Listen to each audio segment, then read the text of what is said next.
네, 여러분 만나서 반갑습니다. 영어 강사 문재용입니다. 자, 이제 어제 수능이 있었고요. 이제 다음날 바로 제가 부랴부랴 해설 강의를 준비를 했는데요. 자, 이 영상 같은 경우는 어제 수능을 보신 분들은 안 보셨으면 좋겠습니다. 다 대학을 잘 가셨기를 바라고요.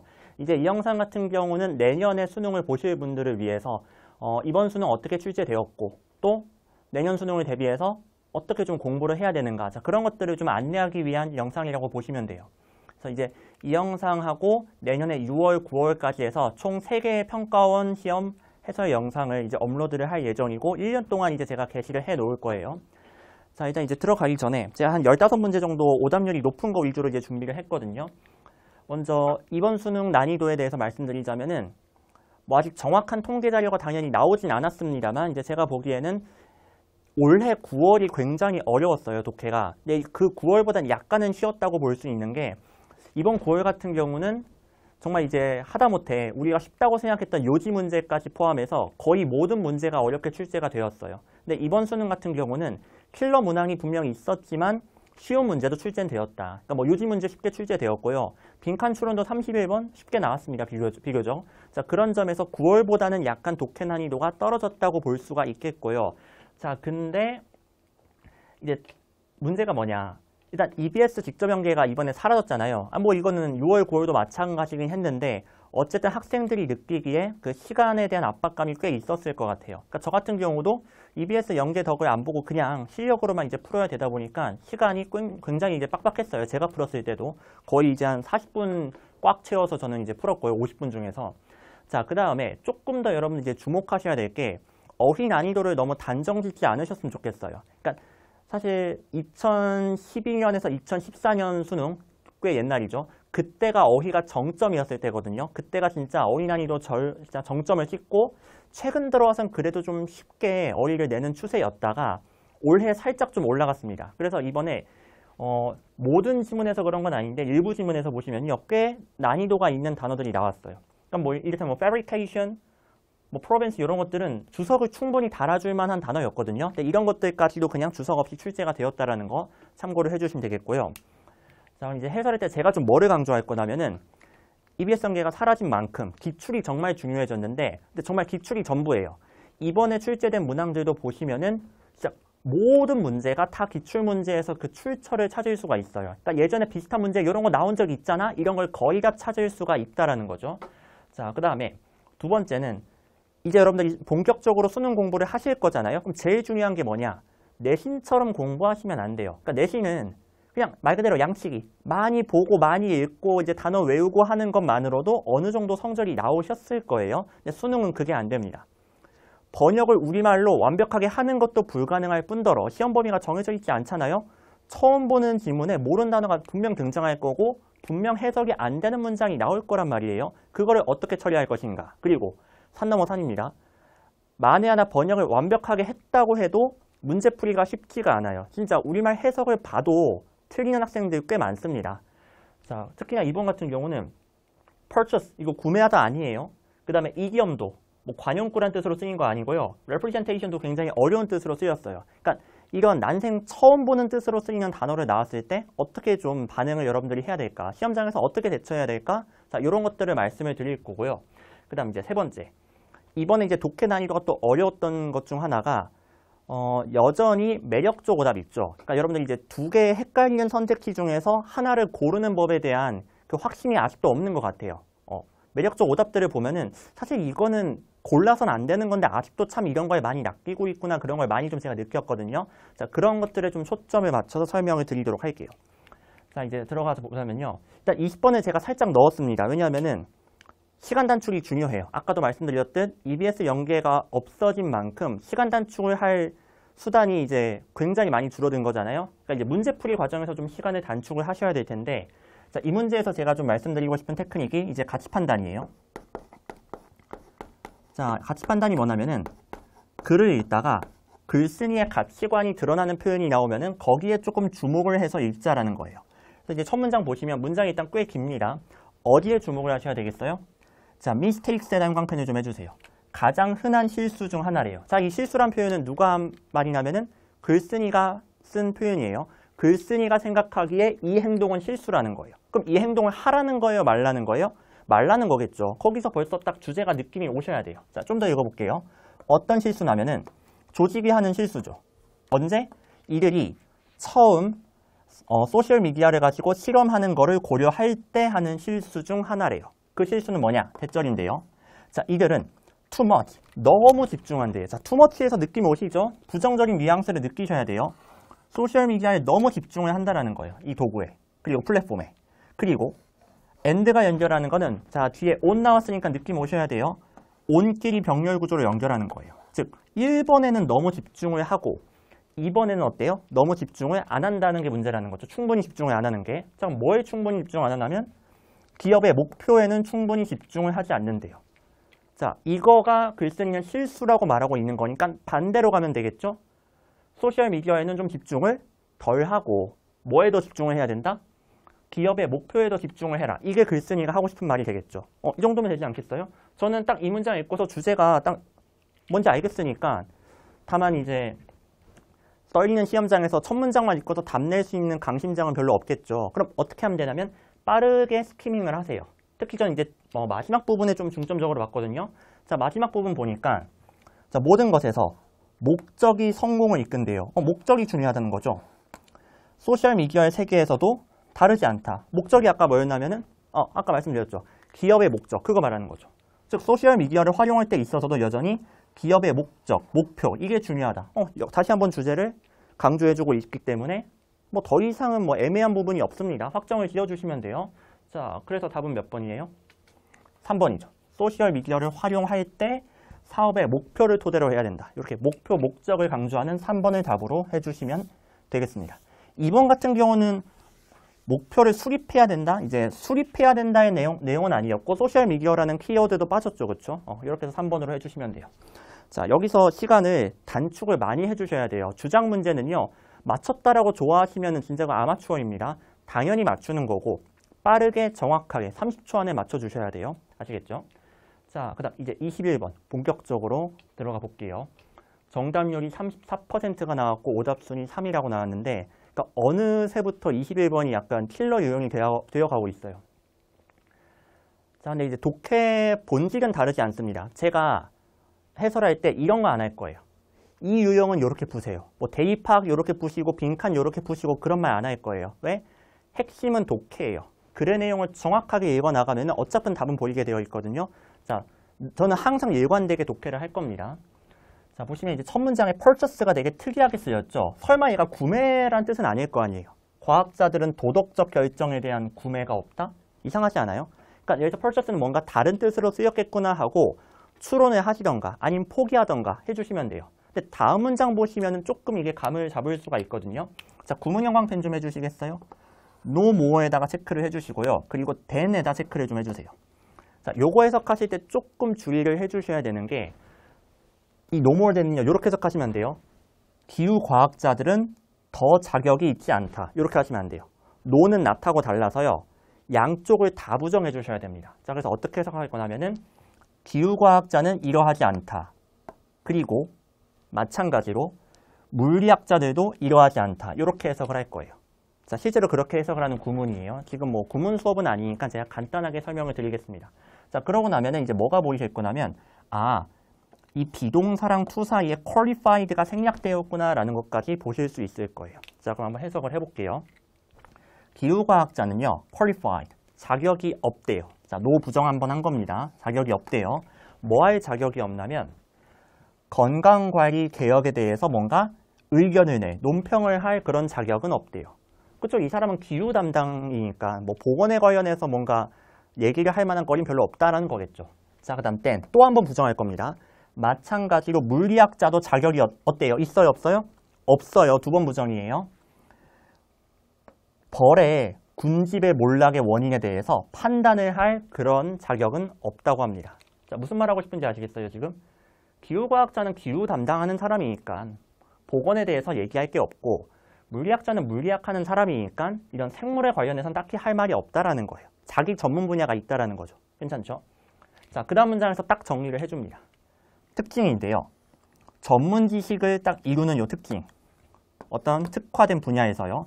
자, 이 특징들은요. 뭐로 이어지냐면 ignorance, 무지로 이어진대요. in many others, 다른 많은 뭐겠어요? 다른 많은 분야에서의 무지로 이어진대요. 그러니까 어떤 한 전문 분야에 대해서 되게 박식하면은 나머지 분야에 대해서는 조금 무식할 수 있다는 거예요. 그렇죠. 저 같은 경우도 영어 강사니까 수능 영어에 대해서는 굉장히 잘 알고 있지만 제가 뭐 수능 국어나 수학에 대해서 알아봤자 뭐 얼마나 알겠습니다. 그냥 여러분 아는 만큼 알고 있겠죠. 그런 거라고 보시면 돼요. 자, 그 다음 몇몇 경우에, 자, 레이는 여기서 주석 있죠. 형용사예요. 이제 비전문가인 사람들. 자, 얘는 이제 대시 중간에 끼어든 거고요. 이 사람들은요, may have relevant experience. 관련된 경험을 갖고 있을지도 모르는데요. 과학자들이 배울 수 있는. 그러니까 오히려 과학자들이 비전문가한테 배워야 될 정도로 이 사람들이 모를 수 있다는 거예요. 오히려 저보다는 여러분들이, 비전문가인 여러분들이 수능 수학 영역이나 국어 영역에 대해서는 더 많이 알 수도 있다는 거죠. 되셨죠? 자, 그 다음 실제로 최근에요. 과학자들은 시작했습니다. 이것을 인식하기 시작했대요. 자, 그러고 나서 뭐 이제 뭐 예시 나오는 거고요. 자, 그 다음 질문 넘어갈게요. 최대한 이제 골자 위주로 빠르게 좀 가겠습니다. 자, so 하고 need to 하고 나왔네요. 자, 주목을 하셔야 되겠죠. 글 쓰니까 뭐뭐 해야 된다는 표현을 썼으니까요. 우리의 신뢰는요, 제한될 필요가 있고 집중될 필요가 있대요. 그렇죠. 그러니까 여러분들의 저에 대한 신뢰는 어디에만 집중이 돼야 돼요?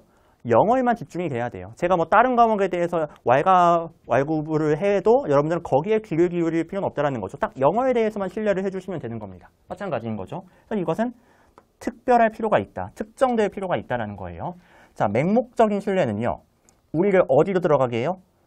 많은 문제에 들어가게 한대요. 아예 신뢰를 하지 않는 것만큼이나.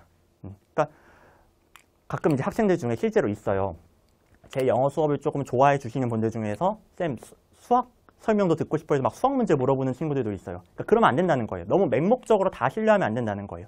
그렇죠? 자, 그 다음 but. 자, but이 나왔으니까 방향성이 뒤집어질 걸 조금 예상을 하셔야 됩니다. 여러분, 방향성이 바뀌는 건요, 굉장히 중요해요. 근데 제가 혹시 오해를 하실까 봐 이거는 좀 강조를 좀 하고 갈게요. but이 나오면 무조건 방향성이 바뀐다? 그건 아니에요. 그건 아니에요. 만약 여기서 여기에서 방향성이 바뀌었어요. 근데 but을 지웠다고 해서 방향성이 그럼 안 바뀝니까? 하면 그렇지 않다라는 거예요. but이 있든 없든 방향성은 바뀔 수 있어요. 그럼 but은 왜 쓰느냐? 방향성이 바뀐다라는 걸 명확하게 나타내기 위해서 그냥 조금 더 친절하게, 분명하게 표시하는 수단일 뿐이지 but이 있다고 해서 무조건 바뀌고 반대로 but이 없다고 해서 안 바뀌고 그건 아니에요. 그러니까 철저하게 독해로 가셔야 돼요. 이런 시그널에 너무 집착을 하시면 안 된다는 겁니다. 아시겠죠? 키워드 독해 하지 마세요. 자, 읽어볼게요. 방향성이 바뀌나 안 바뀌나. 어느 정도의 신뢰죠.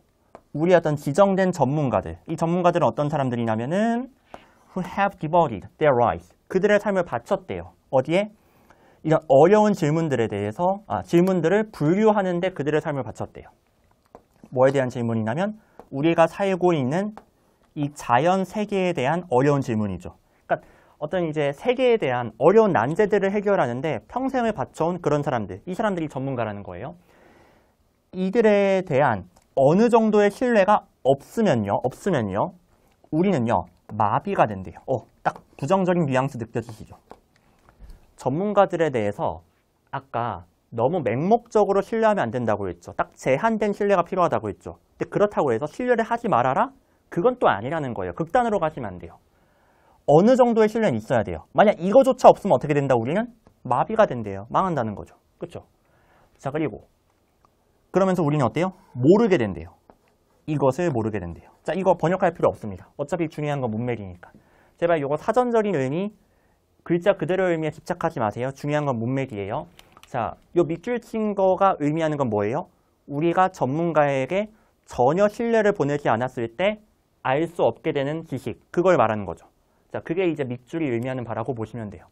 그러니까 정리하자면은 전문가들은 모든 분야에 대해서 다 아는 사람들은 아니라고 했죠. 자기 분야에 대해서만 잘 아는 사람들이에요. 그러다 보니까 너무 맹목적으로 다 신뢰해서도 안 되지만 그렇다고 어느 정도의 신뢰도 없어도 안 된다. 아예 신뢰를 안 해서도 안 된다. 이 얘기하는 겁니다. 자, 그럼 선택지를 볼게요. 일단 밑줄 친 부분의 뉘앙스는 당연히 플러스 내용이 들어가줘야 돼요. 왜냐하면 전문가를 신뢰했을 때 우리가 얻을 수 있는 거잖아요. 그거를 신뢰하지 않으면 얻을 수 없다니까 not knowing을 쓴 거잖아요. 자, 그래서 뭐 questionable fact, 의문을 가질 만한 사실, 뭐 편향된 지식 이런 것들은 당연히 답으로 하시면 안 되겠습니다. 자, 그리고 공통된 지식? 아니, 공통된 지식은 전문가뿐만 아니라 누구나 다 아는 거잖아요. 이건 전문가만 알고 있는, 전문가를 신뢰해야만 얻을 수 있는 지식이 들어가야 되는 거잖아요. 자, 그렇기 때문에 이제 답의 후보가 많이 좁혀지는데 4번 같은 경우도 어때요? lay people이 들어가 있죠. 아니에요. 전문가랑 비전문가 모두가 만들어낸 정보? 아닙니다. 전문가만이 알 수 있는 정보여야 돼요. 자, 이렇게 소거만 해도 답은 바로 2번으로 나오죠. 자, 2번 보시면은 바로 적용 가능한 정보래요. 누가 제공하는? 특화된 전문가가 제공하는 정보. 딱 나왔네요. 끝났잖아요. 자, 다시 한 번만 더 정리. 이 밑줄의 내용은 뭐다? 전문가한테 신뢰를 보내지 않으면은 not knowing, 알 수 없는 사실이 들어가야 돼요. 즉, 반대로 말하면은 전문가를 신뢰해야만 얻을 수 있는 사실, 이게 밑줄이라는 거예요. 전문가만이 제공할 수 있는 사실, 그게 답이라는 거예요. 그래서 2번이 나오는 겁니다. 괜찮죠? 그러니까 정답률이 되게 낮은 것 치고는 사실 할만해요. 내용 정리를 잘 하고 나시면. 근데 이게 왜 어려웠느냐? 이게 이중부정 때문에 여러분들이 되게 헷갈리셨을 것 같아요. without도 있고 not도 있다 보니까. 그래서 제가 아까 2번에 걸쳐서 설명을 드린 겁니다. 이중부정이 헷갈리시면요. 긍정으로 바꾸세요.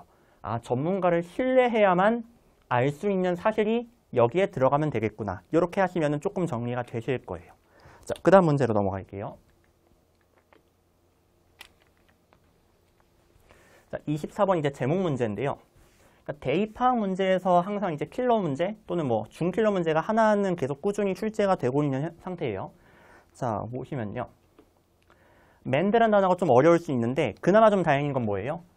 옆에 restore이라는 단어랑 같이 묶여 있으니까 아, 얘네 둘이 그냥 비슷한 뜻이겠구나 라고 생각하실 수 있을 거예요. 그래서 맨드는 뭔가 고치다, 수선하다 이 뜻이라고 보시면 돼요.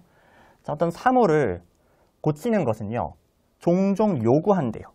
심지어는 더 많은 창의성을, 뭐보다 많은? 원래 작품보다, 그러니까 원래 생산보다. 그러니까 무슨 말이냐면 처음에 원래 어떤 물건을 생산할 때 창의성보다 그 물건을 고치는 데 더 창의성이 많이 들 수 있다는 거죠. 자, 그 다음에 pre-industrial blacksmith라고 나왔죠. 자, 산업시대 이전의 블랙스미스예요. 대장장이에요. 이 사람들은 물건을 만들었대요. to order, 주문을 받아서요.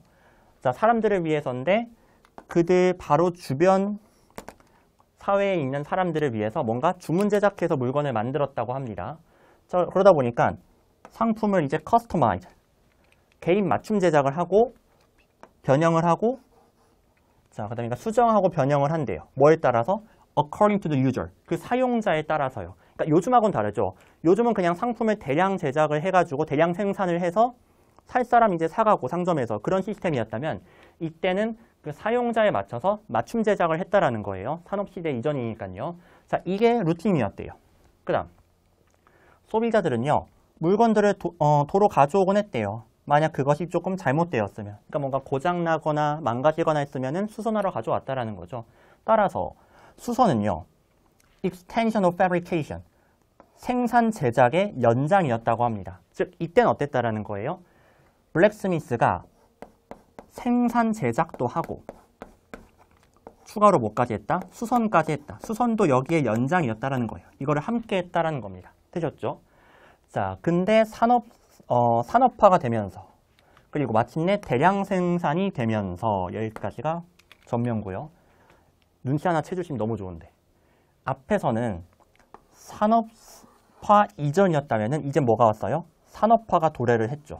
산업화 이전과 산업화의 딱 대립구도가 지금 나타나 있는 거예요. 그러니까 어떻게 바뀌었는지 한번 볼게요. 이제 산업화가 오면서요. 물건을 만드는 것은요. became the province, 영역이 되었대요. 뭐에? 기계 관리자의 영역이 되었대요. 어떤 사람이냐면 이 사람은 limited knowledge, 제한된 지식을 갖고 있는. 그러니까 아까 블랙스미스처럼 전문적인 지식을 가진 게 아니라 제한된 지식을 가진 그냥 관리인의 영역이 되었다라는 거죠. 자, 그 다음. 그러나 repair, 수선은요. continue to require a large grasp of design. 자, 그래서 grasp는 understand의 의미라고 보시면 돼요. 그래서 지금 보시면요. grasp, understanding, 그 다음에 and comprehension 셋 다 이해란 뜻이에요. 동의어 공부하기 딱 좋죠.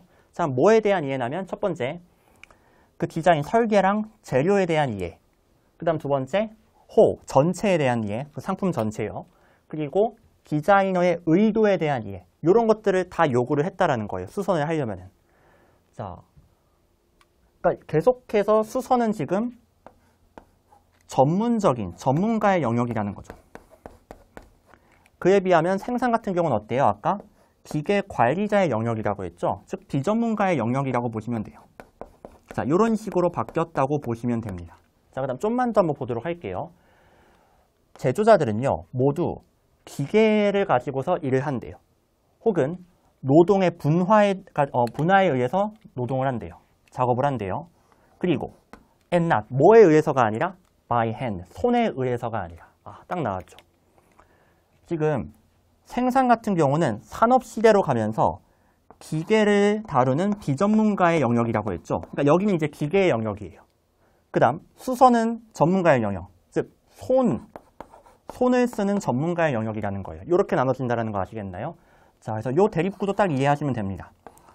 예전에는 생산과 수선을 다 전문가가 손으로 했다면은 산업사회로 오면서 이제 생산은 기계가 맞고, 즉 비전문가가 맞고, 수선은 여전히 손을 쓰는 전문가가 맞는다. 이렇게 바뀌었구나. 이걸 설명하는 지문이라고 보시면 돼요. 되셨죠? 그래서 뭐 이제 마지막에도 보면요. 마지막 문장도 한번 해석해 볼게요. 맞아? 우리는 모든 어떤 세부적인 사항들을 만들 수 있대요. 시계 혹은 총의 세부적인 것들을 만들 수 있대요. 뭐로? 기계로. 그래요. 기계가 여전히 뭘 할 수 있다? make, 생산은 할 수 있다라는 거예요. but, 그러나 기계는요. cannot mandate, 그것을 수선할 수는 없대요. 언제? 고장났을 때. 그러니까 그 시계라든가 총이 고장났을 때 수선은 못한다라는 거예요. 자, 머스레스는 이제 한 번 더 강조하는 겁니다. 뭐는 고사하고 그 시계나 또는 권총 자체는 고사하고 그거를 고사하고 아예 그거를 수선하는 것조차도 할 수가 없다라는 거죠. 자, 그래서 다시 한번 나왔죠. 수선은 기계가 할 수 없는 거예요. 전문가가 손으로 해야 된다라는 거죠. 자, 그럼 선택지 보도록 할게요.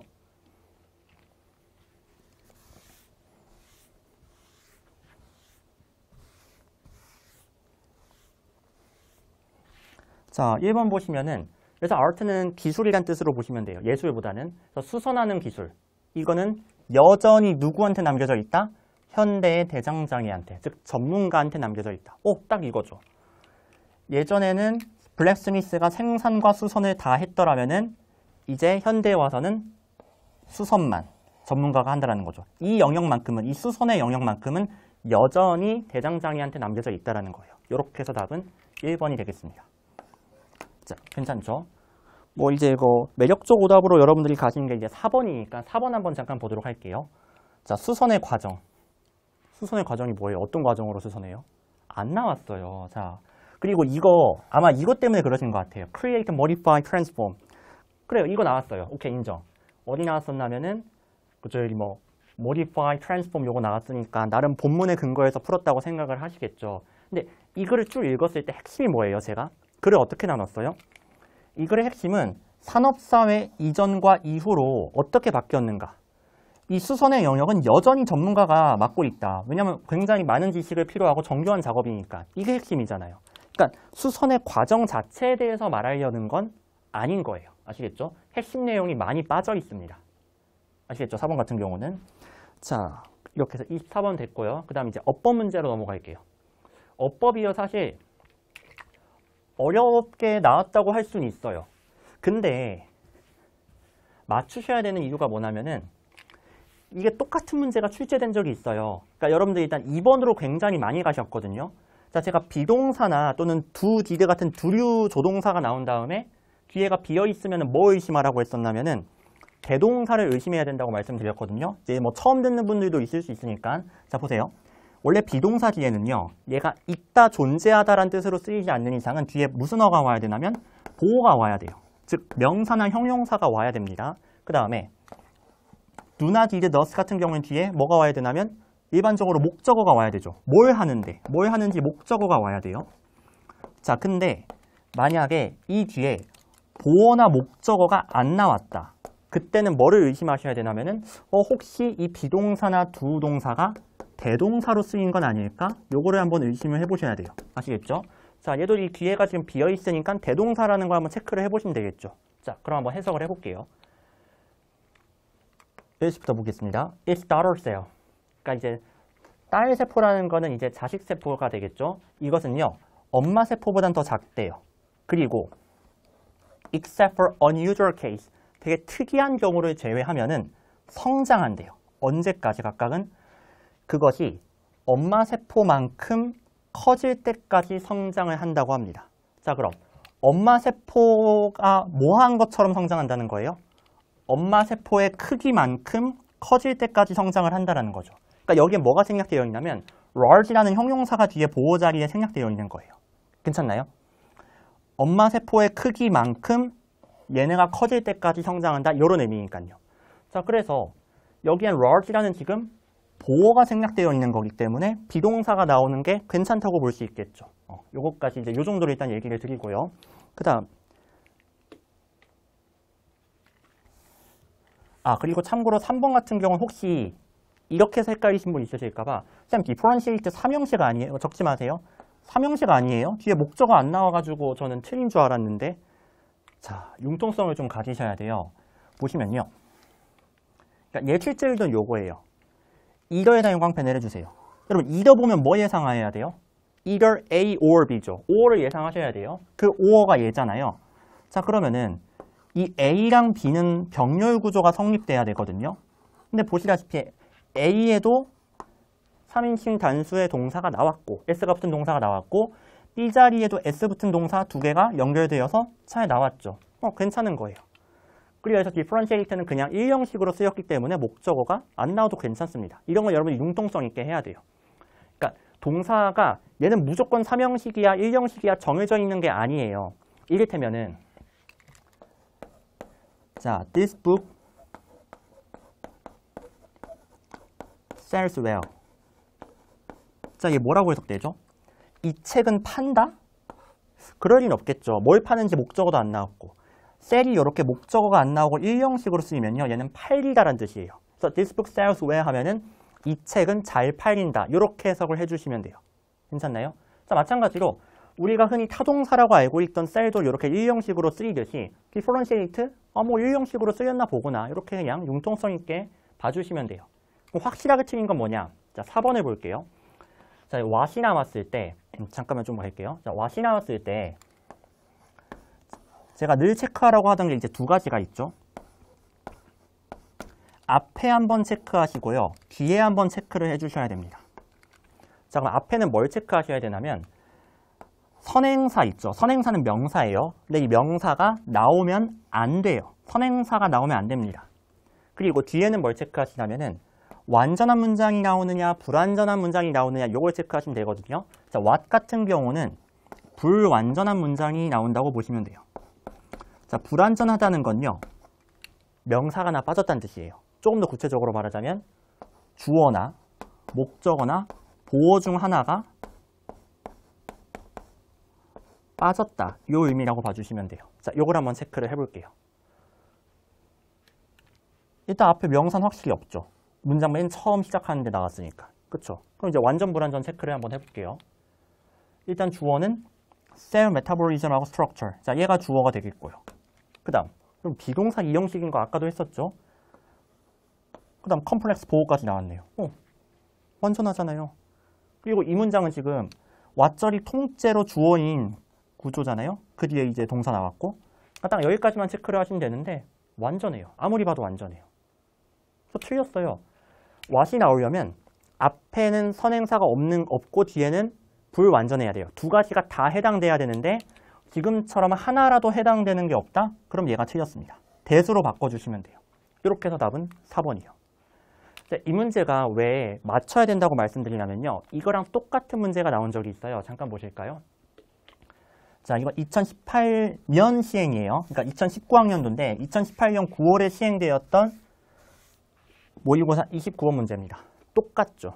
맨 앞에 what이 나왔어요. 자, 얘 같은 경우도요, 오히려 얘가 좀 더 어려워요. 일단 앞에 선행사가 없는 거는 똑같아요. 자, 뒤에 체크해 볼게요.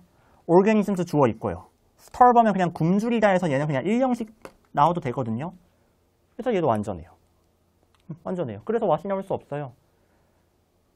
답이 5번이었어요. 똑같죠. 그러니까 기출문제만 여러분들이 최근 한 3, 4개년 기출문제만 정확하게 한번 공부를 하셨어도 좀 바로 맞추셔야 되는 문제라고 보시면 됩니다. 그러니까 어법은요. 요즘 그래요. 어법을 가지고서 막 변별력을 내려고 하진 않습니다. 그냥 늘 출제되던 것들을 반복하고 있기 때문에 꼭 기출문제 학습을 해주세요. 아시겠죠? 최근 5개년 어법이라고 해봤자 아니 어법 1년에 평가문제 3문제 나와요. 5개년 해봤자 15문제예요. 그거 못하겠습니까? 하셔야 돼요. 아시겠죠? 조금 여력이 되신다면은 교육적 문제까지 해주시면 더 좋겠고요. 자, 이렇게 해서 어법 설명드리고요. 네. 자, 이제 30번 가는데요. 여기서부터 제가 이제 본격적으로 이항 대립이란 테크닉을 좀 쓸 거예요. 사실 이것도 알게 모르게 앞에서도 활용을 했었습니다. 근데 지금 이제 가시적으로 제가 내용을 둘로 나눌 거거든요. 그래서 하나는 밑줄 내용, 하나는 물결 내용 이런 식으로 좀 나눠서 표시를 좀 할게요. 그러니까 대부분의 그 글들은 이렇게 나눠서 읽는 게 가능해요. 그러니까 이제 실제 지문을 통해서 제가 보여드리도록 하겠습니다. 자, 가주어로 시작하죠. 대절이라고 제한이 되어 왔대요. 유기농 방식. 자, 콤마 나오면 얘 중간에 끼어든 거예요. 유기농 방식 뭔지 사실 우리는 다 뭔지 아니까 간단하게 읽어보자면은 오로지 자연적인 생산물만이 투입물로서 사용된다라는 거죠. 그렇죠? 그게 유기농이에요. 이 방식은요. 덜 해롭대요. 생물권에. 바이오스페어 좀 단어가 어려운데 스페어이라는 단어는 사실 알아야 돼요. 그리고 바이오도 아는 접사 아닙니까? 생물이라는 의미니까 생물권, 생물 영역 이런 뜻이 나오는 거예요. 자, 그리고 however에다가 좀 표시를 해주세요. 그러나, 하지만. 자, 그러면은 앞에서는 유기농 방식에 좀 장점이 나왔더라면은 그러니까 생물권에 덜 해롭다는 장점이 나왔잖아요. 그렇다면 이젠 좀 부정적인 내용이 나오지 않을까라고 생각을 해볼 수 있겠죠. 자, 볼게요. 이런 유기농 농사 방식을 large scale, 대규모로 도입하는 것은요. 감소시킬 수 있대요. 생산량을. 나왔죠. 생산량을 감소시킬 수 있다. 자, 그리고 increase production cost, 생산 비용은 또 어때요? 증가를 시킬 수가 있다라는 거죠. 되셨죠? 그렇죠? 자, 뭐에 대해서? 많은 주요 작물들에 대해서요. 자, 그리고요. 이번에는요. inorganic nitrogen supplies라고 해서 비유기농 공급물이 나와요. 자, 근데 얘네들이 필수적이래요. 자, moderate to high니까 중간에서 높은 수준의 생산성을 maintain, 유지하는데 필수적이라고 합니다. 자, 뭐에 대해서냐면 많은, 이건 주석이 달려있죠. 비콩과 작물에 대해서 그렇대요. 자, 왜 그러냐면은, 자, 문장이 꽤 긴데, 이게 비교급이 지금 나왔어요. 자, 대내다가 좀 형광펜을 해주시겠어요? 지금 얘가 비교하고 있는 게 유기농과 비유기농이에요. 일단 제가 유기농에다 밑줄 표시를 해볼게요. 자, 질소 물질의 유기농 공급품은요, 종종 제한되어 있거나 혹은 그러니까 양이 좀 제한되어 있거나 한정적이거나 또는 더 비싸대요. 뭐보다? 비유기농 질소 비료보다요. 자, 이렇게 딱 둘을 비교하고 있죠. 그러니까 하나는 이제 유기농이 되겠고요. 제가 밑줄로 표시한 거는 물결로 표시한 거는 비유기라고 보시면 돼요. 자, 근데 둘 중에 어느 쪽이 더 가격이 비싸다? 그쵸? 당연히 유기농 쪽이 더 가격이 비싸겠죠. 그러다 보니까 얘가 환경엔 좋긴 한데 모든 작물을 다 얘를 가지고서 생산하기엔 어때요? 좀 부담스러운 거예요. 가격이 좀 많이 나가다 보니까. 양도 한정되어 있고. 자, 그런 단점이 있다는 거죠. 그래서 여기까지 봤을 때는 유기농 좋다, 유기농 쓰자라는 말 하는가 싶더니 여기서부터 무슨 얘기하고 있어요? 유기농만 쓰는 거는 현실적으로 불가능하다. 양도 제한적이고 비싸기 때문에 어느 정도는 요 비유기농 공급물을 조금 활용할 필요가 있다. 비유기농 비료 같은 것들 활용할 필요가 있다. 이 얘기를 한다고 보시면 돼요. 자, 주제 잡히셨죠? 자, 그 다음 보도록 할게요. 이어서. 게다가 there are benefits. 이익이 있대요. 이익이 있다니까 지금 저희가 긍정적으로 보는 쪽은 어디였어요? 오히려 이쪽이었죠. 비유기농 이쪽을 조금 더 긍정적으로 보고 있고 유기농은 좀 한계가 있다. 이 얘기를 하고 있었잖아요. 그럼 비유기농에 이점이 있다. 이 내용이 나와야 될 거예요. 근데 extensive use니까 많은 사용이죠. 뭐에? 거름이라든가 또는 콩과 식물의 방대한 사용. 여기엔 이점이 있대요. 그럼 추석에 나왔잖아요. 거름하고 콩과 식물. 이거를 green manure, 친환경 거름으로 사용을 한대요. 그럼 얘는 유기농이에요? 비유기농이에요? 유기농 얘기하는 거잖아요. 아까 분명 유기농 같은 경우는 좀 한계가 있다, 가격이 높다라고 해서 이것에 대해서 좀 부정적인 뉘앙스였는데 갑자기 긍정적인 내용이 나온다? 논리적으로 말도 안 되죠. 무엇보다 여기에 만약 역접 연결사가 있었으면 그나마 저희가 납득을 할 수가 있어요. 근데 in addition이란 표현은 언제 쓰는 거예요? 앞에랑 동일한 방향성의 내용을 추가할 때, 그때 쓰는 거죠. 자, 그렇기 때문에 무조건 여기에는 앞의 방향성에 이어서, 즉 비유기농의 장점이 추가돼야 돼요. 또는 유기농 제품의 단점이 추가가 돼야 되는 거지 갑자기 유기농 다시 좋다? 이렇게 말하면 안 되는 거죠. 여기서 끝내셔야 돼요. 답은 3번입니다. 자, 되셨죠? 확인 차원에서 뒤에를 보시면 아시겠지만 이 방향성이 이어져요. 유기농 방법에는 좀 한계가 있다라는 내용이 뒤에서 이어질 겁니다.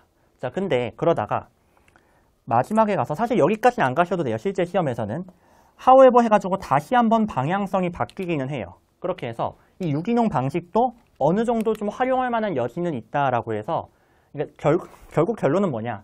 둘 다 각자 장단점이 있다 이 얘기하고 있는 거라 보시면 돼요. 그러니까 흐름은 기억을 좀 해주세요. 처음에는 유기농의 장점 얘기했다가 다시 유기농 안 좋다 얘기했다가 마지막에 가서는 다시 그래도 유기농 좋다. 이렇게 두 번 꼬은 지문이라고 보시면 되겠습니다. 자, 그 과정에서 however라는 연결사가 딱 그 표시해주는 역할을 해주고 있는 거고요. 되셨죠? 자, 31번으로 갈게요. 자, 빈칸 추론으로 이제 넘어가는데요. 빈칸 추론치고는 꽤 정답률이 높게 나왔습니다. 실제로 뭐 푸는 게 그렇게 어렵지는 않으셨을 것 같아요. 왜냐하면은 묻는 게 명확했어요. 잠깐 빈칸 문장을 볼게요.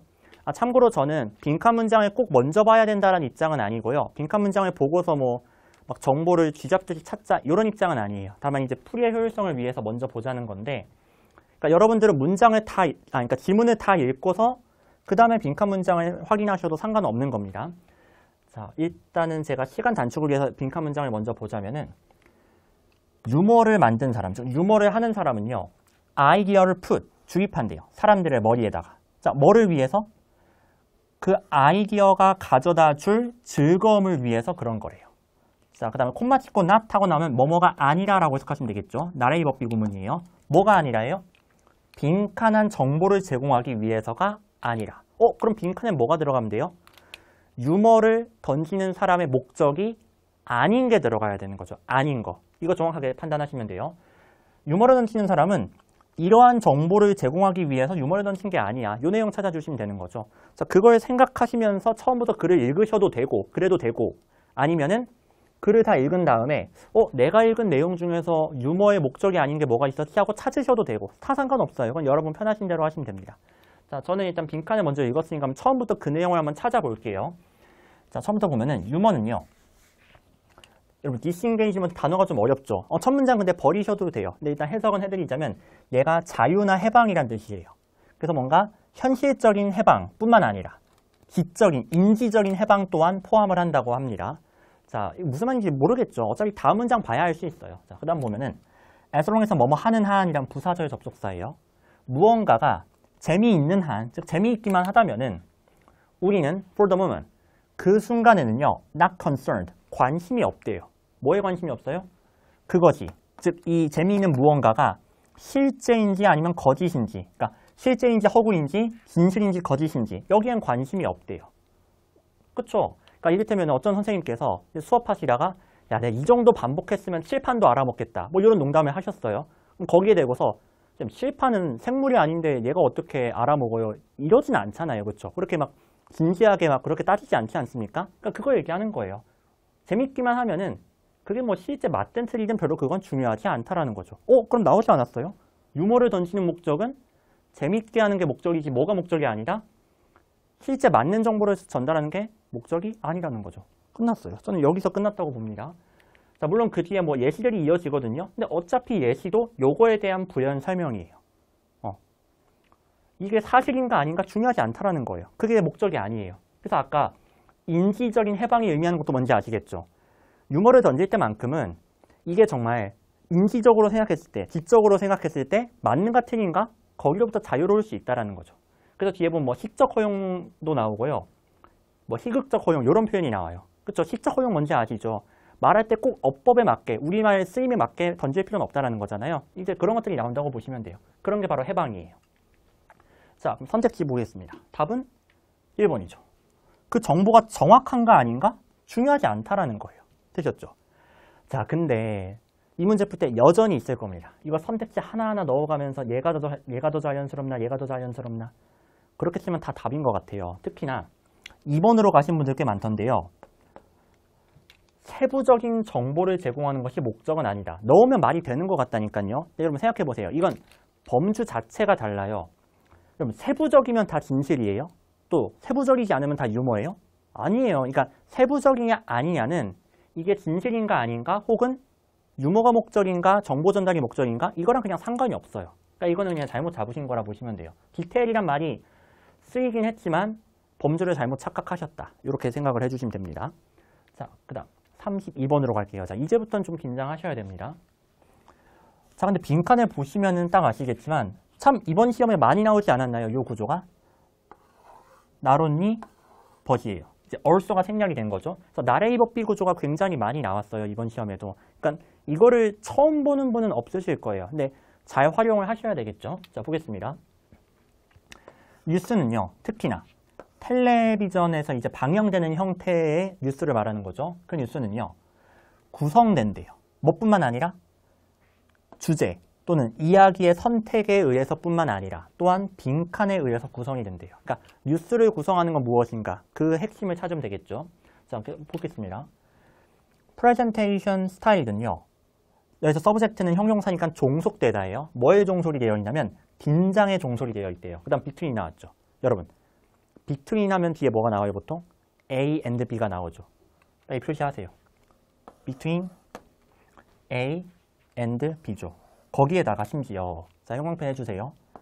텐션, 긴장이란 말까지 나왔어요. 그럼 당연히 A와 B 사이에는 대립관계가 성립하지 않겠습니까? 자, 그래서 바로 빨리 밑줄 물결 표시해주세요. A에다가 전 밑줄 표시하고요. B에다가는 물결 표시를 할게요. 자, 되셨죠? 그럼 이제 밑줄은 여기서 뭐냐면요. 정보, 교육 목적이에요. 되셨죠? 그 다음 물결은 뭐냐면요. entertaining, 우리를 즐겁게 하는 거죠. engage는 참고로 attract의 의미거든요. 우리를 뭔가 흥미롭게, 즐겁게 우리를 끌어들이려는 어떤 필요, 욕구. 이 둘 사이의 긴장 관계에 종속이 된대요. 자, 아직도 좀 말이 어려울 수 있으니까 조금 더 읽어볼게요. 자, 그 다음 문장에 while에 대한 광펜이요. 자, while은 뭐 although 또는 반면의 의미가 있기 때문에 얘도 대립이 되겠죠. 자, current affair, 시사예요. 그래서 시사 프로그램은요. 종종 진지하대요. 그 톤에 있어서. 어떤 톤이에요? 균형이라는 이 규칙을 고수하는 그런 되게 진지한 톤이 시사 프로그램이라는 거죠.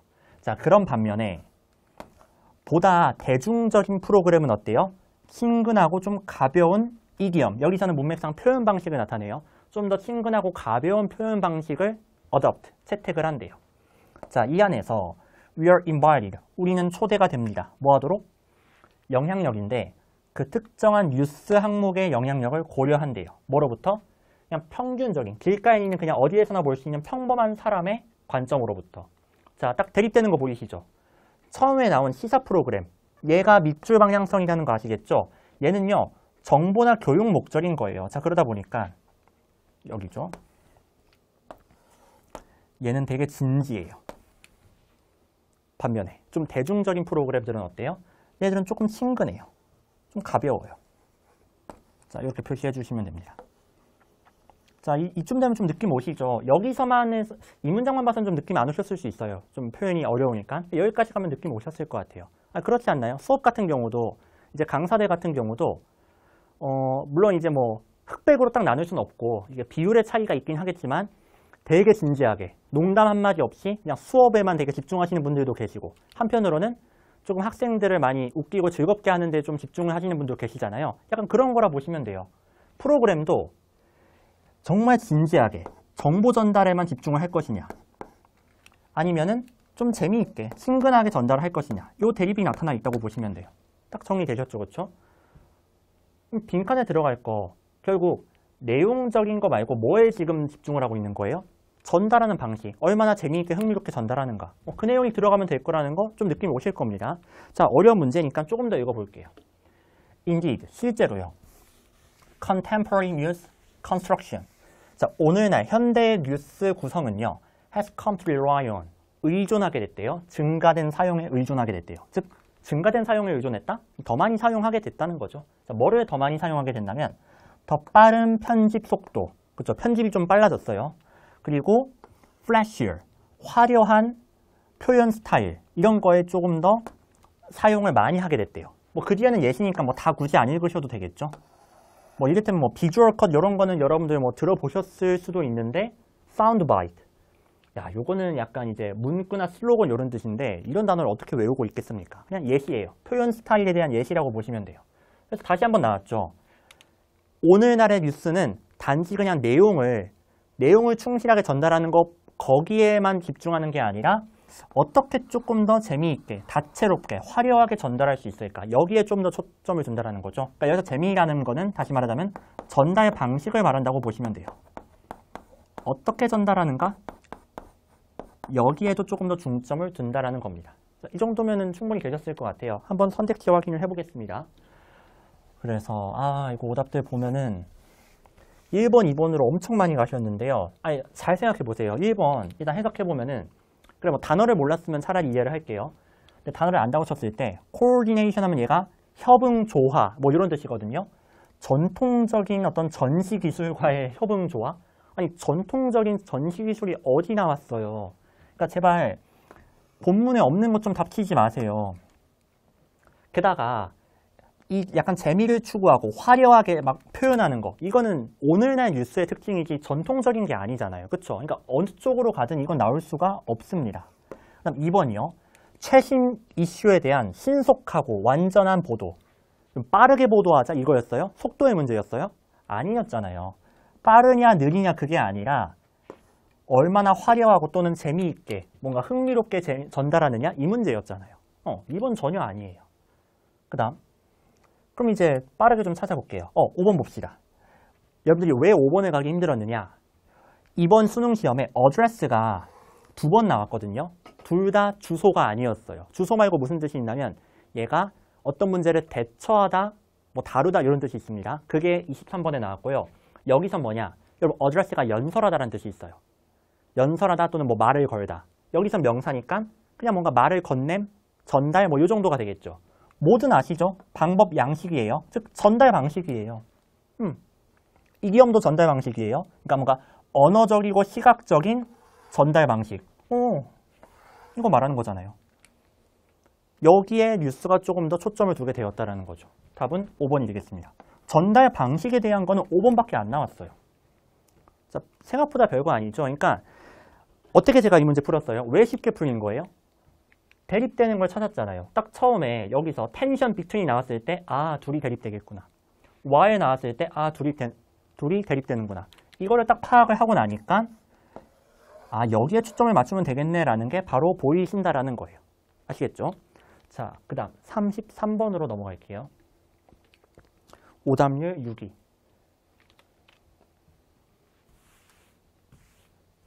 자, 한번 처음부터 보겠습니다. 그러니까 제가 31번은 빈칸 문장을 먼저 읽고서 좀 빨리 푸는 걸 보여드렸는데요. 남은 문제들은 그냥 정석적으로 처음부터 읽어가는 것도 한번 보여드리도록 할게요. 그러니까 이런 질문은 사실 그러니까 별로 의미가 없어요. 쌤 빈칸 먼저 읽을까요? 다른 거 먼저 읽을까요? 사실 별로 상관이 없습니다. 그냥 독해를 잘 하시면 돼요. 그러니까 뭐 얕은 테크닉 그런 거에 너무 집착하지 마세요. 그냥 실력을 기르시면 돼요. 게다가 수능이 1년 남으셨잖아요. 충분히 실력으로 극복할 수 있는 시기라고 생각하시면 됩니다. 얕은 수를 배우는 건 수능 한 달 남았을 때 그때 하셔도 늦지 않습니다. 저도 얕은 수 많이 알고 있어요. 많이 알려드릴게요. 근데 지금은 실력 기르세요. 자, 볼게요. 오스트롬이라는 이분은요. 발견했습니다. 이때요. 많은 요소가. 어떤 요소냐면은 critical, 중요한데요. 뭐에 중요하냐면 안정적인 제도적 해결책을 가져오는데 중요하대요. 어디에 대한 해결책이냐면 공유지 문제예요. 공유지 뭔지 아시죠? 그러니까 공유 자원과 관련해서 뭔가 문제가 있는데 거기에 대한 해결책을 가져오려면 뭔가 몇 가지 요인들, 요것들이 좀 있어야 된대요. 이게 뭘까? 아직 안 나왔어요. 볼게요. 자, 예를 들어서 그녀는 다음과 같이 지적을 했습니다.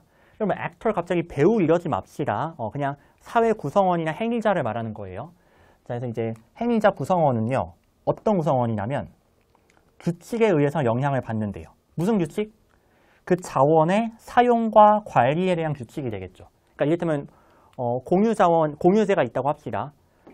이를테면 뭐 마을이 있고요. 그 마을에 우물이 있다고 할게요. 그럼 그 우물은 이제 공공재가 되겠죠. 그 우물물을 어떻게 쓸 것인가에 대한 규칙. 거기에서 막 머리 감고 거기에서 막 세탁하고 그러면 안 되겠죠, 당연히. 그러니까 그런 규칙이 있을 거 아니에요. 그 규칙에 의해서 영향을 받는 이 사회 구성원은요. 권리가 있어야 된대요. 뭐 할 권리? 빈칸할 권리가요. 아, 그럼 빈칸에는 어떤 공공재 사용의 권리를 그러니까 공공재 사용에 해당되는 이 사회 구성원이 어떤 권리를 가져야 하는가 그 내용이 들어가면 되겠죠. 자, 그 내용을 한번 찾아볼게요. 그러면 사람들인데요. Monitor and control, 그러니까 지켜보고 통제를 한대요. 사용자의 행동을요. 자, 이 사람들은 should also be user, 또한 사용자여야 한대요. 또는 위임을 받았어야 한대요. 모든 사용자로부터. 자, 그러니까 이렇게 생각하시면 돼요. 공공재를 관리하고 감독하는 사람. 우리 조금 알기 쉽게 그냥 스케일을 조금만 높여볼게요. 이를테면은 자 이제 파주시에 거주하는데 파주시를 관리하는 사람. 뭐 파주시장이라고 볼게요. 일단은 그렇죠? 그렇게 되겠죠? 근데 그 파주시장을 하는 사람이 파주랑 아무런 상관이 없는 사람이라고 생각을 해보세요. 그러니까 이를테면은 파주의 어떤 공공재에 대해서 이래라 저래라 하고 감독하고 관리하는 사람이 파주 거주민도 아니고 심지어는 파주 시민이 뽑은 사람도 아니에요. 그냥 아무런 무관한 사람이 막 파주의 어떤 재산이라든가 행정에 대해서 이래라 저래라 한다고 생각해 보세요.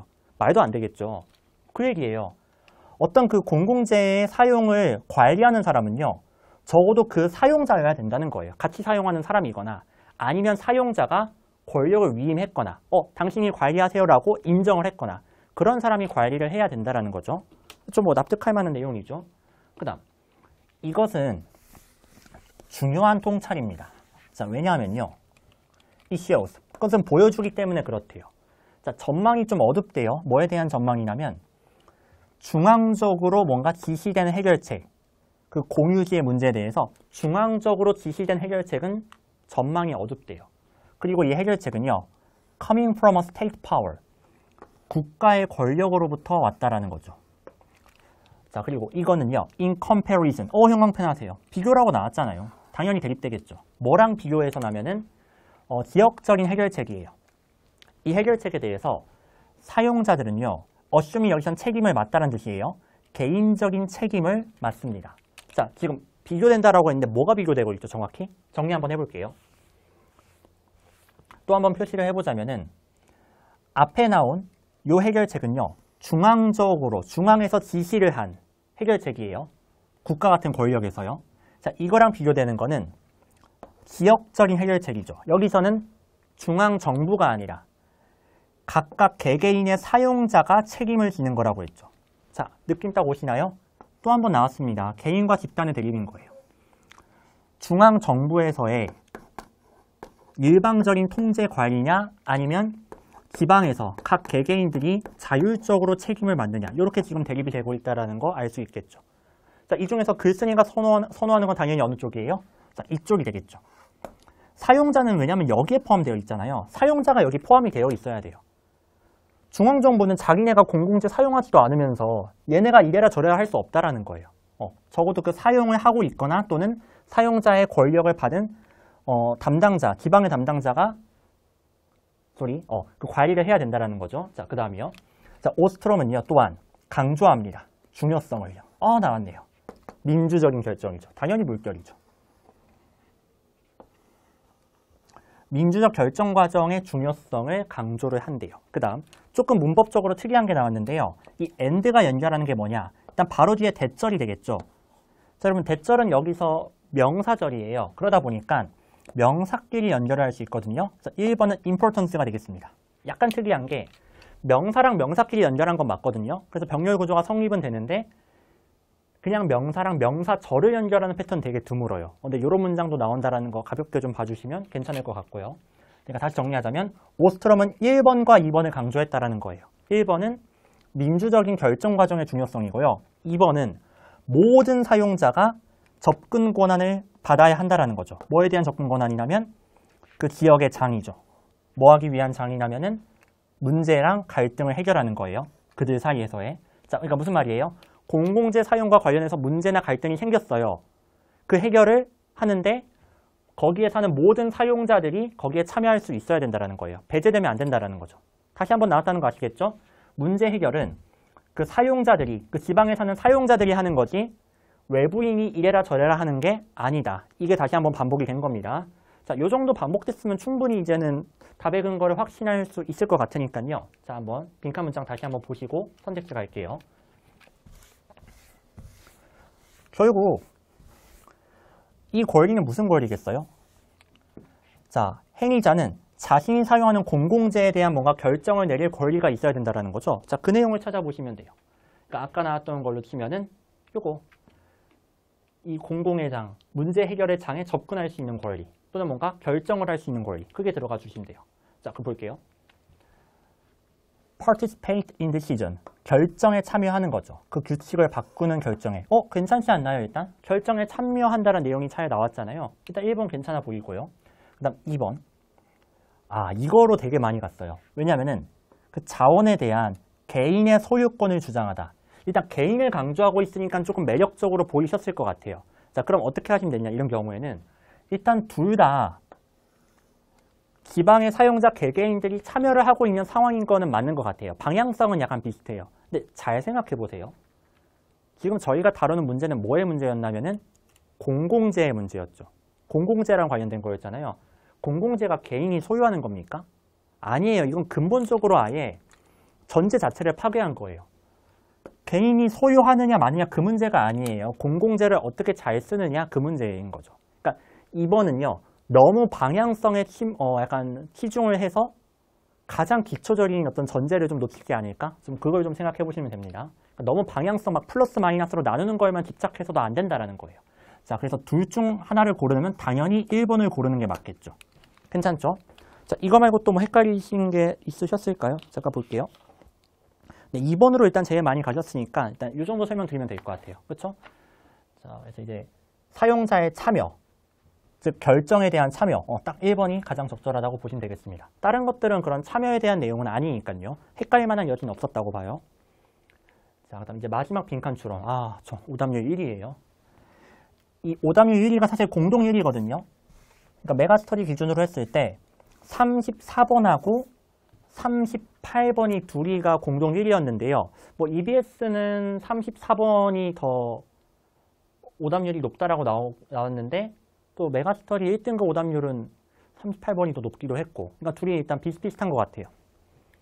자, 얘가 왜 이렇게 어려웠느냐 한번 봅시다. 일단 아까 말씀드렸듯 좀 단어 표현이 어려웠어요. 그러니까 historical representation 이걸 대체 뭐라고 번역할까? 근데 고민하지 마세요. 그냥 historical representation이라는 게 있구나 하셔도 돼요. 이걸 굳이 뭐 예쁘게 뭐 역사적인 표현 이렇게 바꾸실 필요는 없다라는 거예요. 괜찮아요. 중요한 거는 글의 어떤 전반적인 흐름이 훨씬 더 중요합니다. 그 안에서 아까처럼 세부적인 내용을 볼 게 있으면 보시면 되는 거고요. 자, 일단 큰 그림 잘 보셔야 되니까요. 한번 볼게요. 정확성과 확정성이래요. 이것은요. 필수적인 요소라고 합니다. 필요 요소. 그렇죠? 뭐에 대한 필수 요소냐면은 의미 있는 과학적인 논쟁, 그리고 과학에서의 발전 이거는요. 상당한 정도 지속적인 어떤 진행 중인 과정이래요. 뭐 하는 과정이냐면 더 큰 정확성을 성취하는 이루는 과정이라고 합니다. 저희가 지금 총 두 문장이 나온 거죠.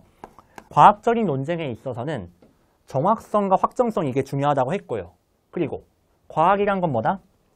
더 큰 정확성을, 더 나은 정확성을 성취하는 과정이래요. 그렇죠. 그러니까 과학이라는 거는 기본적으로 어때요? 어떤 가설이 있으면 그 가설을 증명을 하고 또는 그걸 반박을 함으로써 점점 나아지는 과정이잖아요. 그렇죠? 자, 그래서 어떤 진리를 향해서 나아가는 과정, 그게 과학이에요. 자, 근데 뻗하고 나왔죠. 그러나 반대 내용이 나올 것 같아요. historical representation 얘는요. put premium, 더 강조를 한대요. 중요시한대요. 뭐를? 자, 이건 주석이 있죠. 증식인데 표현의 증식을 강조를 한대요.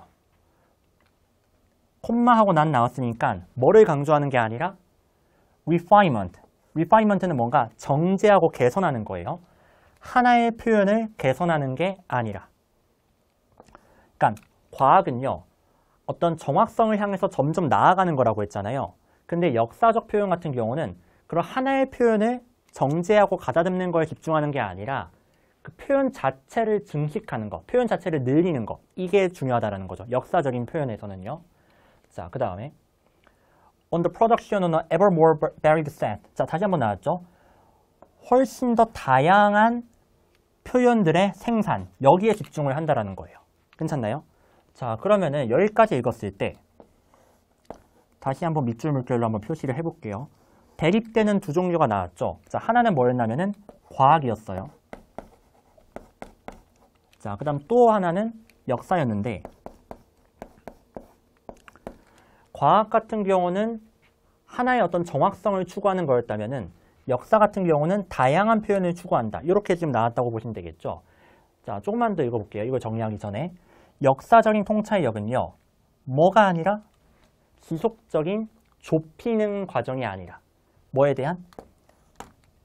이전의 선택지들을 좁혀나가는 그런 지속적인 문제가 아니라 또 뭐가 아니라? approximation, 가까워지는 거예요. 어떤 하나의 진리에 가까워지는 게 아니라 but, 나라의 복비 또 나왔죠. on the contrary, 반대로 뭐예요? 가능한 관점들의 explosion. 이거 폭발이라고 하시면 좀 이상하죠? 증폭, 증가라고 봐주시면 돼요. 다시 한번 나왔네요. 나라의 복비로 확실해졌어요. 역사적인 통찰력, 역사가 강조하는 거는 어떤 하나의 진리에 다가가는 거, 하나의 진리로 뭔가 좁혀지는 거, 이게 아니라 오히려 증가시킨다는 거예요, 선택지를. 괜찮나요? 자, 즉 과학은 하나의 진리,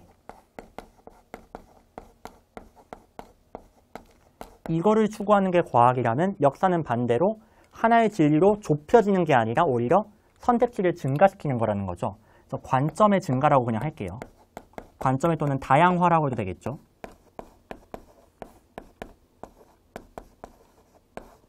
자, 이렇게 딱 나눌 수가 있겠습니다. 그러니까 쉽게 생각해서 얘는 하나, 얘는 여러 개. 그러니까 추구하는 게 얘는 하나를 추구하는 거고 얘는 다양한 거, 다수를 추구하는 거예요. 이렇게 대립이 된다고 보시면 됩니다. 자, 그 다음이요. 자, 따라서 그거는요. 역사 얘기하는 거죠. aims, 목표로 한대요. 자, unmask니까 마스크가 감추는 거잖아요. 그럼 unmask는 다시 드러내는 거죠. 뭐를 드러내요? 이전의 착각이요. 뭐에 대한 착각? 어떤 확정성, 정확성에 대한 착각을 드러내는 거죠. 뭐에 의해서냐면 새롭고 대안적인 표현의 생산에 의해서. 자, rather than, 뭐 하기보다는 진리를 이루려고 하기보다는요. 주의 깊은 분석에 의해서. 자, 뭐에 대한 분석이냐면 what was right and wrong in the previous representation. 이전의 표현에서 옳은 것과 또는 잘못된 것을 면밀히 분석함으로써 진실에 도달하려고 하기보다는, 그렇게 하기보다는 그냥 다양한 표현들을 만들어내자. 그렇게 함으로써 어떤 정확성에 대한 환상을 깨자. 뭐 이게 이제 역사의 목표라는 거예요. 다시 한번 대립되는 거 나왔다고 보시면 되겠죠. 자, 역사는 어떤 진실을 추구하는 거, 요거 바라지 않습니다. 이게 아니라 오히려 이런 단 하나의 진실이 있다, 뭔가 정확하고 결정된 게 있다라는 그 환상을 깨버리는 거, 이게 목표라는 거예요. 그리고 그걸 하기 위해서는 아까 나왔듯이 관점이라든가 표현을 최대한 다양하게, 많게 증가시키는 게 목적이라고 하는 거죠. 됐죠? 자, 이러한 관점에서 봤을 때요. 역사적 통찰력의 발달은요. 간주될지도 모른대요. 외부인에게 의해서. 외부인이 봤을 때 뭐라고 간주될 수 있냐면은 과정인데 creating ever more confusion. 훨씬 더 많은 혼란. 그리고 지속적인 의문을 만들어내는 과정이라고 볼 수 있대요. 뭐라기보다는 as in the science. 과학에서 그런 것처럼 진리에 대한 더 큰 접근이라고 보기보다는. 자, 이렇게 해서 일단 다 읽었습니다.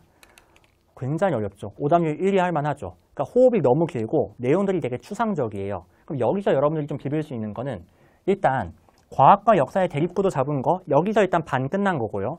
근데 여기까지 했어도 좀 어려울 수 있어요. 자, 왜 그러냐면요. 일단 첫 번째가 이 오브에다가 형광펜을 좀 해주세요. 이거 예전에 출제된 적이 있거든요. 이게 언제 나왔었냐면은 혹시 이제 나중에 체크를 한번 해보시면 좋아요. 어휘 문제였는데요. 2019년 6월 모의고사 30번이에요. 거기에서 distrust of 해가지고 뭐뭐에 대한 불신 이런 의미에서 of가 나온 적이 있어요. 그때 이 of를 about의 의미로 해석해야 되는데 그러지 않아가지고 많이들 오역이 나왔었습니다. 얘도 조심하셔야 돼요. 일단 큰 구조는 이렇죠. 큰 구조부터 일단 확인할게요. 그 다음에 세부적인 거. rather than이라는 표현이 지금 2번 나왔잖아요. 자, 구조적 유사성이 나왔죠. 요거를 잘 활용해 주셔야 돼요. 여기서 rather than 뒤에 나온 거, 진리에 도달하는 거, 이거는 역사가 추구하는 겁니까? 아니라고 했죠. 그렇죠? 마찬가지. 나왔네요. 어떤 진리를 이루는 거, 진리를 얻는 거. 이건 역사가 추구하는 게 아니에요. 그럼 역사가 추구하는 건 뭐예요? 요 내용. 그럼 마찬가지로 빈칸에서도요. 이 내용, 물결 내용이라는 거 납득되시죠? 이게 큰 그림이에요. 이 문장 똑같아요. 지금 보시면은 역사가 추구하는 건 밑줄이 아니라 물결이다. 요거 되셨죠? 얘 물결 내용이에요. 역사가 추구하는 게 들어가야 돼요. 근데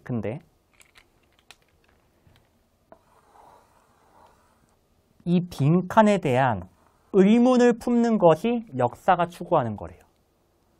역사는요, 빈칸에 대해서 의문을 품는데요. 그 말은 빈칸에는 역사가 추구하는 게 들어가야, 추구하지 않는 게 들어가요? 의문을 품는다고 했잖아요. 추구하지 않는 게 들어가야 되겠죠. 이거 완전 조심해야 돼요. 결과적으로 여기에는 밑줄 내용이 들어가야 되는 거예요. 역사가 추구하지 않는 거. 괜찮나요? 그래서 이 문제 풀 때 선택지를 보시면요. 솔직히 이건 어려울만 했던 게, 자, 선택지를 잠깐 좀 보고서 제가 조금 더 설명을 드릴게요. 몇 번으로 되게 많이 가셨냐면은, 일단 1번하고 2번으로 좀 이제, 1번하고 3번으로 많이 가셨거든요. 근데 잘 보세요. 빈칸에는 역사가 추구하지 않는 게 들어가야 된다고 했죠. 근데 일단 3번 보시면은 대안적인 해석. 대안적인 해석이라는 건 해석의 여지가 많은 거잖아요. 그렇죠? 역사가 좋아하는 거잖아요. 역사는 딱 하나의 단일한 진리를 추구하는 게 아니라 다양한 여러 가지 가능성을 추구한다고 했으니까 3번은 오히려 물결 내용에 가깝죠. 얘는 정반대라고 보시면 돼요. 얘는 역사가 오히려 추구하는 거예요. 그 반대가 들어가야 돼요. 아시겠죠? 자, 그 다음에 1번 같은 경우는 역사적 표현을 평가하는 기준. 딱히 뭔가 맞다고 할 만한 건덕지도 없고 또 그렇다고 완전히 틀리다고 할 만한 건덕지도 없고 좀 애매할 거예요. 자, 그럼 여기서 이렇게 애매할 때 추구해야 되는 게 뭐냐면은 답의 근거요. 왠지 얘가 들어가야 될 것 같아. 이렇게 해서 푸는 게 아니라 정확한 근거를 찾으세요. 제가 아까 의문이라는 표현 때문에 여기서 방향성이 바뀌었다고 말씀드렸잖아요. 얘도 똑같아요. 역사는요, 목표로 한대요. 근데 뭐를요? unmasking. 얘의 가면을 벗기는 걸요. 즉, 이거 아니라는 거잖아요. 이거를 부정하고 이거의 가면을 벗기는 걸 추구한다고 했죠. 그러니까 빈칸에는 정확하게 이 내용이 들어가주면 되는 거예요. 결정성과 정확성이라는 이전의 환상. 이거를 깨부수는 거, 이거에 대한 의문을 갖는 거, 이게 역사의 목적이라는 거죠. 이 내용 찾아주시면 돼요. 그럼 답 보이실걸요? 답은 2번이죠. 그대로 나왔죠. 확실성, 정확성. 어떤 확실성과 정확성이냐면 이전에 성취된 것처럼 보이는 확실성과 정확성이에요. 잘 보세요. 성취된 것처럼 보인대요. seemingly. 이 표현 제가 많이 강조하거든요. 성취가 된 거면 그냥 성취가 되었다고 말하면 되는 거지 성취가 된 것처럼 보인다? 이 말을 쓰진 않겠죠. 이 말을 왜 쓰겠어요? 겉으로는 성취가 된 것처럼 보이지만 사실은 성취할 수 없는 거, 성취되지 않은 거라는 거죠. 앞에서도 이 확정성과 정확성은 어때요? 환상이라고 했죠. 환상. 있는 것 같지? 사실은 없어. 기가 막히지 않습니까? 이게 수능이에요. 이 일루션하고 이 시밍리하고 같아요. 이거 안 보일 것 같죠? 근데 분명 독해 공부를 제대로 한 수험생이라면은 수능 시험장에서 역시 수능이다. 이 정도로 완벽하게 딱 똑같은 근거를 넣어두다니. 이게 무조건 답이다 하면서 찍은 학생이 분명히 있었을 겁니다. 물론 이 문제는 오답률 랭킹 1위잖아요. 이 문제를 지금처럼 딱 푸는 게 쉽진 않아요. 저도 알아요. 그리고 절대평가잖아요. 100점이 목표가 아니기 때문에 모든 문제를 이 정도의 정확성으로 풀어라 요구하지 않습니다. 근데 적어도 여러분들이 공부하실 때는 여기까지 하셔야 돼요. 그러지 않고 계속해서 그냥 지문 쭉 읽고서 왠지 이 내용이 답일 것 같은데 이런 식으로 답을 내는데 길 들여지잖아요. 그러면은 오답률 랭킹 1위 문제는 당연히 틀리고 그건 당연히 틀리는 거고 그 밑에 뭐 2위, 3위, 4위, 5위 그럼 걔는 맞출 것 같아요? 안 된다고요. 처음부터 기준을 높게 잡으셔야 돼요. 이 시뮬리랑 일루션이랑 연결할 정도의 정확성을 가지고 공부하는 습관을 들이셔야 그래야 서울형 수능시험장에서 이렇게 어려운 문제는 좀 틀린다 할지라도 그래 수능시험장에서 이거 안 보였다 치자. 그래도 나머지 2, 3, 4, 5, 1 정도는 그래도 무난하게 맞힐 수가 있다는 거죠. 아시겠죠? 그러니까 기준을 낮추시면 안 돼요. 이것 꼭 말씀드리고 싶고 좀 이따가 38번 있죠. 걔도 약간 소름 돋거든요. 진짜 기가 막히게 근거를 딱 하나 넣어놨어요. 그 하나 찾는 게 정말 그 오답률 랭킹 1위 문제의 특징인 것 같아요. 그 하나를 찾으면 맞히는 거고요. 그렇지 않으면 틀리거나 아니면 막 부들부들 떨면서 둘 중 하나 찍거나 그렇게 되는 건데 그거 찾는 연습을 계속 하셔야 됩니다. 그리고 수능 기출을 정말 많이 좀 분석을 해보고 그러니까 제대로 공부하는 학생이라면 당연히 알 거예요. 이런 근거가 무조건 있구나라는 걸 알고 있어서 그거를 계속 찾으려고 해요. 찾으려고 하면 또 보입니다. 그거를 안 찾으려고 하잖아요. 그러면은 이제 전혀 발전이 없어요. 그래서 그거를 좀 강조하고 싶었고요. 이 문제에서는. 자, 일단 답이 2번이라는 거는 아까 그 근거로 납득이 되셨을 거라고 봅니다. 그래서 아까 이제 오답이 이제 1번, 3번으로 많이 갔다고 했잖아요. 그러니까 3번은 절대로 가시면 안 돼요. 왜냐면 이건 역사가 추구하는 거니까. 1번은요. 역사적인 표현을 평가한다는 내용이 안 나와서 그래요. 그쵸? 지금 저희 글 다 읽었잖아요. 냉정히 잘 생각해 보세요. 평가한다는 내용이 있었나요? 자, 그런 내용은 없었죠. 그러니까 철저하게 본문에 근거해서 딱 답의 근거 찾아서 푸는 거. 그것만 생각하시면 됩니다. 그거 연습하시면 돼요. 1년 동안은. 아시겠죠? 자, 이제 순서로 좀 넘어가도록 하겠습니다. 35번은 이제 패스를 하고요. 이번에 순서가 좀 쉬웠어요. 그래서 이제 9월보다는 좀 난이도가 떨어졌다고 볼 수도 있는 건데요. 자, 제가 순서 문제 푸는 건 이렇게 좀 말씀을 드릴게요. 가장 중요한 건 이거예요. 조금 이동하겠습니다. 네.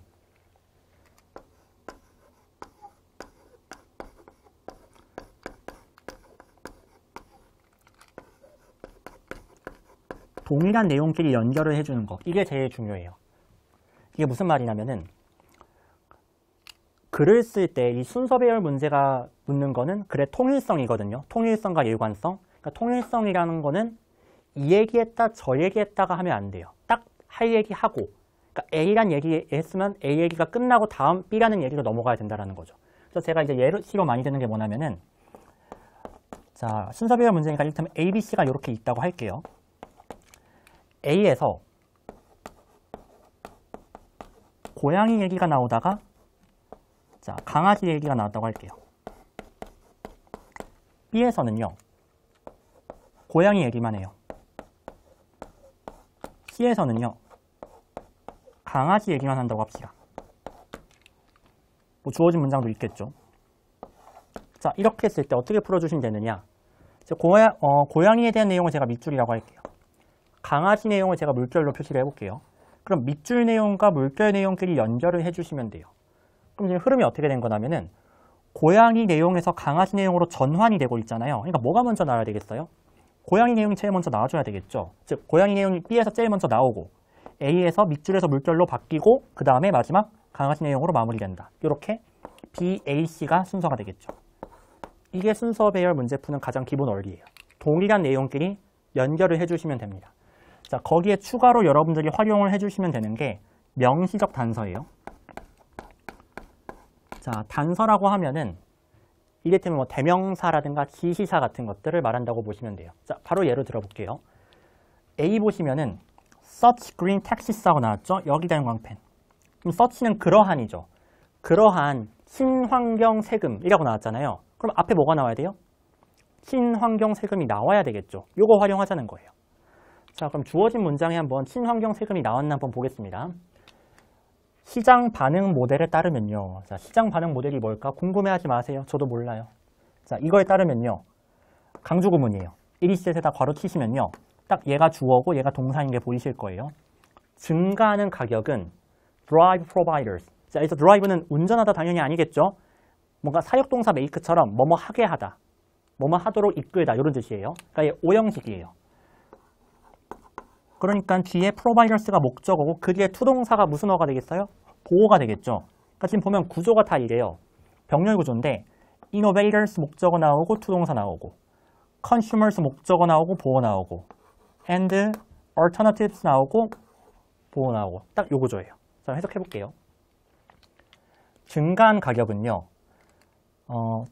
제공자로 하여금 새로운 원료를 찾게 하고요.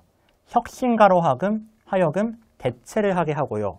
소비자로 하여금 보존을 하게 하고 대안들로 하여금 나타나게 한대요. 이게 무슨 말이냐면은 가격이 이를테면 증가했어요. 그러면은 가격이 증가하면은 생산자 같은 경우는 다른 원료를 찾으려고 하지 않겠어요? 이를테면은 양상추가 가격이 엄청 올랐잖아요. 그럼 햄버거를 공급하는 제공자들은 양상추 말고 뭔가 다른 재료를 쓸 만한 거 없을까 하고 찾지 않겠어요? 뭐 그런 내용이라고 보시면 돼요. 그리고 뭐 이제 뭐 소비자들은 양상추 가격이 너무 오르면은 좀 당분간은 양상추 안 먹고 좀 절약을 하려고 하겠죠. 뭐 그런 것들 얘기하는 거예요. 자, 중요한 건 그게 아니라 중요한 거는 친환경 세금 나왔어요? 안 나왔잖아요. 그러니까 A는 죽었다 깨나도 제일 먼저 나올 수가 없겠죠. 이거 활용하시라고요. 자, 이렇게 단서 활용하는 거 이건 뭐 어렵지 않을 겁니다. 자, 이어서 좀 더 읽어볼게요. A. 그러한 친환경 세금의 많은 사례가 존재한대요. 참 사례가 나오겠죠? 많은 메리트 비용, 그리고 노동 비용, 그리고 관련된 비용인데 어디에서 나면은 쓰레기 처리의 provision, 쓰레기 처리의 비용과 관련된 것들. 자, 이런 것들은요. 이런 것들과 관련해서 참고로 이거 facing은 직면하다라는 뜻이에요. 그래서 이러한 비용에 직면한 마주한 도시들은요. 요구한대요. 얘도 오형식이에요. 그래서 household, 가구들로 하여금, 가정으로 하여금 처리할 것을 요구한대요. 모든 쓰레기를 어디에다가? 특별한 쓰레기 봉투에다가 담아서 처리할 것을 요구한다라는 거죠. 자, 그리고 이 봉투들은 소비자들이 구매하는 거예요. 자기네들 스스로요. 그리고 종종 1달러 또는 그 이상의 비용이 든다고 합니다. 자, 그러면은 아까 제가 동일 내용끼리 연결해야 된다고 했잖아요. 이 뒤에는 소비자들이 쓰레기 봉투를 사서 직접 처리한다는 내용이 이어져야 될 거예요. 자, 그 내용을 찾아주시면 되는데 B의 첫 문장을 보시면요. Taxing certain goods or services. 특정한 상품이나 서비스에다가 세금을 매기는 것은요. 그리고 그 결과 뭐 하는 것은? 가격을 증가시키는 것은요. should result in. 결과를 낳을 거래요. 자, 이거 나왔죠 또. A or B예요. 사용을 감소시키는 결과. 자, 또는 오어가 아니죠. 그 자원의 사용을 감소시키는 결과를 낳거나 또는 창의적인 혁신이에요. 자, 새로운 어떤 자원이나 선택지라는 어떤 그런 혁신을 만들어내는 그런 결과를 낸대요. 그러니까 이를테면은 아까 이제 뭐 제가 예로 들었던 것처럼 어떤 특정 상품이 가격이 오르면 그걸 안 쓰려고 할 거 아니에요. 그렇죠? 사용이 줄어들어요. 또는 그거 말고 다른 거를 사용하자 해서 다른 혁신이 일어나거나 둘 중 하나라는 거죠. 근데 이거는 소비자가 쓰레기 봉투를 사서 배출하는 거랑은 상관없는 내용이죠. 그리고 뭐랑은 관련이 있어요? 친환경 세금하고는 관련이 있죠. 세금 매기는 거 나왔잖아요. 지금 친환경이 안 나왔는데요. 자, 그러시면 좀 곤란한 게 여기서 연결을 해보세요. 아까 쓰레기 봉투 마침 예시도 나왔으니까 이를테면은 플라스틱 포장지라든가 비닐을 사용하는 건 환경에 안 좋죠. 그럼 정부에서 어떻게 하면 돼요? 플라스틱이라든가 또는 비닐봉지에 대해서 세금을 매기면 돼요. 그럼 사람들이 플라스틱이나 비닐봉지를 좀 덜 쓰겠죠. 그런 식으로 친환경 세금을 내리는 게 가능하다는 거예요. 자, 그렇게 해서 이제 B는 친환경 세금에 대한 내용이 나왔다고 볼 수가 있겠고요. 그리고 C를 확인해 보면요. 그 결과는 크게 증가한 재활용, 그리고 더 주의 깊은 관심이래요. 소비자의 관심. 뭐에 대한 관심?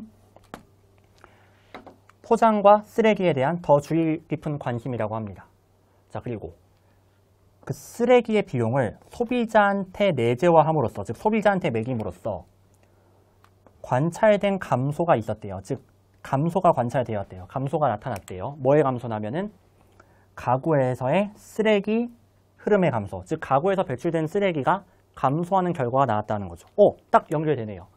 A에 나왔었던 소비자한테 쓰레기를 직접 돈 내고 배출하게 하니까 가구에서 나오는 쓰레기가 줄어들었다더라. 딱 이 내용이 연결되는 거죠.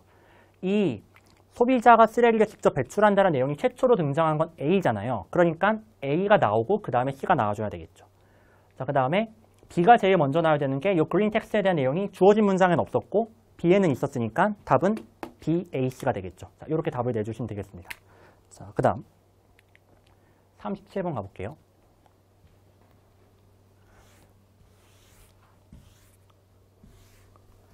조금 더 시간을 약간 단축해서 지금 설명을 드려야 될 것 같아요. 약간 좀 촉박한 것 같아서. 자, 일단 이 문제 같은 경우는 처음에 주어진 문장에서 좀 많이 알 수 있는 게 likeness는 유사성이잖아요. 자, between 또 나왔습니다. 제발 주목해 주세요. 허구, 그리고 실제 세계 사이에 유사성에도 불구하고 유사성 말하고 싶은 게 아닌 거죠. 허구 세계는요. 실제 세계로부터 벗어난대요. 하나의 중요한 측면에 있어서. 그럼 바로 표시할게요. 허구 세계랑 실제 세계. 이렇게 지금 나눠서 둘의 중요한 차이점에 주목을 하겠다라는 거죠. 괜찮죠? 자, 허구랑 실제 세계입니다. 굳이 저 여기다가 안 적을게요. 이건 쉬운 거니까. 자, A 볼게요. 저자는요. 내용을 선택한대요. 뭐에 따라서? 자신의 세계관. 그리고 자신의 어떤 개념에 따라서. 저자가 나왔다는 거는 얘는 허구예요, 실제 세계예요? 실제 세계에 저자가 있나요? 당연히 요거는 허구 쪽이 되겠죠. author에서 느낌이 오셔야 돼요. 뭐 불안하신 분들은 더 읽어보셔도 돼요. 근데 뭐 더 읽어봐도 확실할 겁니다. 얘는 이제 허구 쪽에 대한 내용이라고 보시면 되겠죠. 그렇게 빠르게 찾아주세요. 그 다음 B. 내적인 특징인데요. 어떤 특성이냐면요. 개인이 부여받았대요. 유산이나 환경을 통해서 부여받은 내적인 특성 때문에 정신은요. 필터로서 기능을 합니다. 아직 무슨 말인지 모르겠어요. 좀 더 볼게요. 모든 외부의 인상들, 그것을 통과하는 모든 외부의 인상은요. 필터, 걸러지거나 또는 해석이 된대요. However, 그러나, 하지만 The word reader encounters in literature. 나왔죠. 독자들이 문학에서 마주하는 이 세상은요. 이미 뭐 했대요? 처리가 되어 있고 필터링이 되어 있대요. 다른 의식에 의해서. 확실해졌죠. However 뒤에는요. 문학에서의 세계가 나왔어요. 허구죠. 문학에서의 세계의 특징은 뭐예요? 이미 가공이 되어 있고 필터링이 되어 있다는 거예요. 그럼 반대로 However 때문에 당연히 앞에 밑줄 내용이 나와야 되겠죠. 얘는 현실 세계에 대한 내용이에요. 현실 세계는요. 각자 개개인의 정신이 그 필터하는 과정을 직접 해야 된다는 거예요. 키 볼게요. 기존의 세계는요. 개개인이 직면하는 이 세계는요. 원칙적으로 무한한 혼돈이라고 합니다. 사건과 세부사항의 혼돈. 뭐 하기 전에는 인간의 정신이 그것을 organize, 정리하기 전에는 정리하는 거 아까 나온 뭐예요? 필터링, 프로세스가 되겠죠. 정리를 해야 된대요. 그 말은 얘는 실제 현실을 말하는 거죠. 그다음 chaos라고 했잖아요. 끝났습니다. A, B, C 지금 쭉 봤는데요. A는 지금 흐름이 어떻게 됐었냐면은 물결 내용이었죠. 자, 이거 잘 들어가나요? 네, 조금만 넣어주세요. 자, A는 전반적으로 허구에 대한 내용이었어요. 그리고 B는요. 현실 내용 나오다가 허구로 바뀌었죠. C는 현실 내용이었죠. 자, 그럼 아까 제가 개고양이 예시에서 한 것처럼 제일 먼저 뭐가 나와야 돼요? C가 나오고 밑줄 내용 나오고 B에서 밑줄에서 물결로 바뀌고 마지막에 A에서 물결로 마무리해주면 되겠죠. C, B, A가 답이 되겠습니다. 자, 이렇게 쉽게 해결을 해주시면 돼요. 그러니까 전형적인 패턴대로 이건 출제가 된 거예요. 36번과 37번은 전혀 뭐 새로운 게 없었기 때문에 그래서 정답률도 실제로 이제 높게 나왔죠. 어렵지 않게 풀 수 있을 거라 생각이 됩니다. 자, 이제 삽입 문제로 넘어가도록 할게요. 시간상 이제 작문까지는 오늘 못할 것 같고 38번하고 39번 풀이하는 걸로 이제 마무리하겠습니다. 자, 38번 오답률 1이에요. 사실 이거 해설하는데 근데 오래 걸릴 것 같진 않아요. 일단 주어진 문장에 also에 좀 주목을 하신 분들이 많을 거예요. 지금까지 기출 보면은 also를 가지고 푸는 문제가 분명 많이 출제가 되긴 했거든요. 근데 제가 이번 수능 보러 가는 친구들한테 제일 제가 강조했던 것 중 하나가 뭐냐면은 단서 잘 써야 된다. 더미 단서를 조심하라고 했죠. 그러니까 단서가 하나만 존재하는 게 아니에요. 그러니까 평가원에서 단서들을 막 여기저기 깔아놔요. 그 중에서 어떤 거는 쓸만한 단서고 어떤 거는 쓸모가 없는 단서인 경우가 많거든요. 얘는 별로 쓸모가 없어요. 쌤 그걸 어떻게 하나요? 볼게요. 현재 직원들을 새로운 어떤 자리, 새로운 어떤 직책을 위해서 retrain, 재교육을 시키는 거죠. 그 회사 안에서.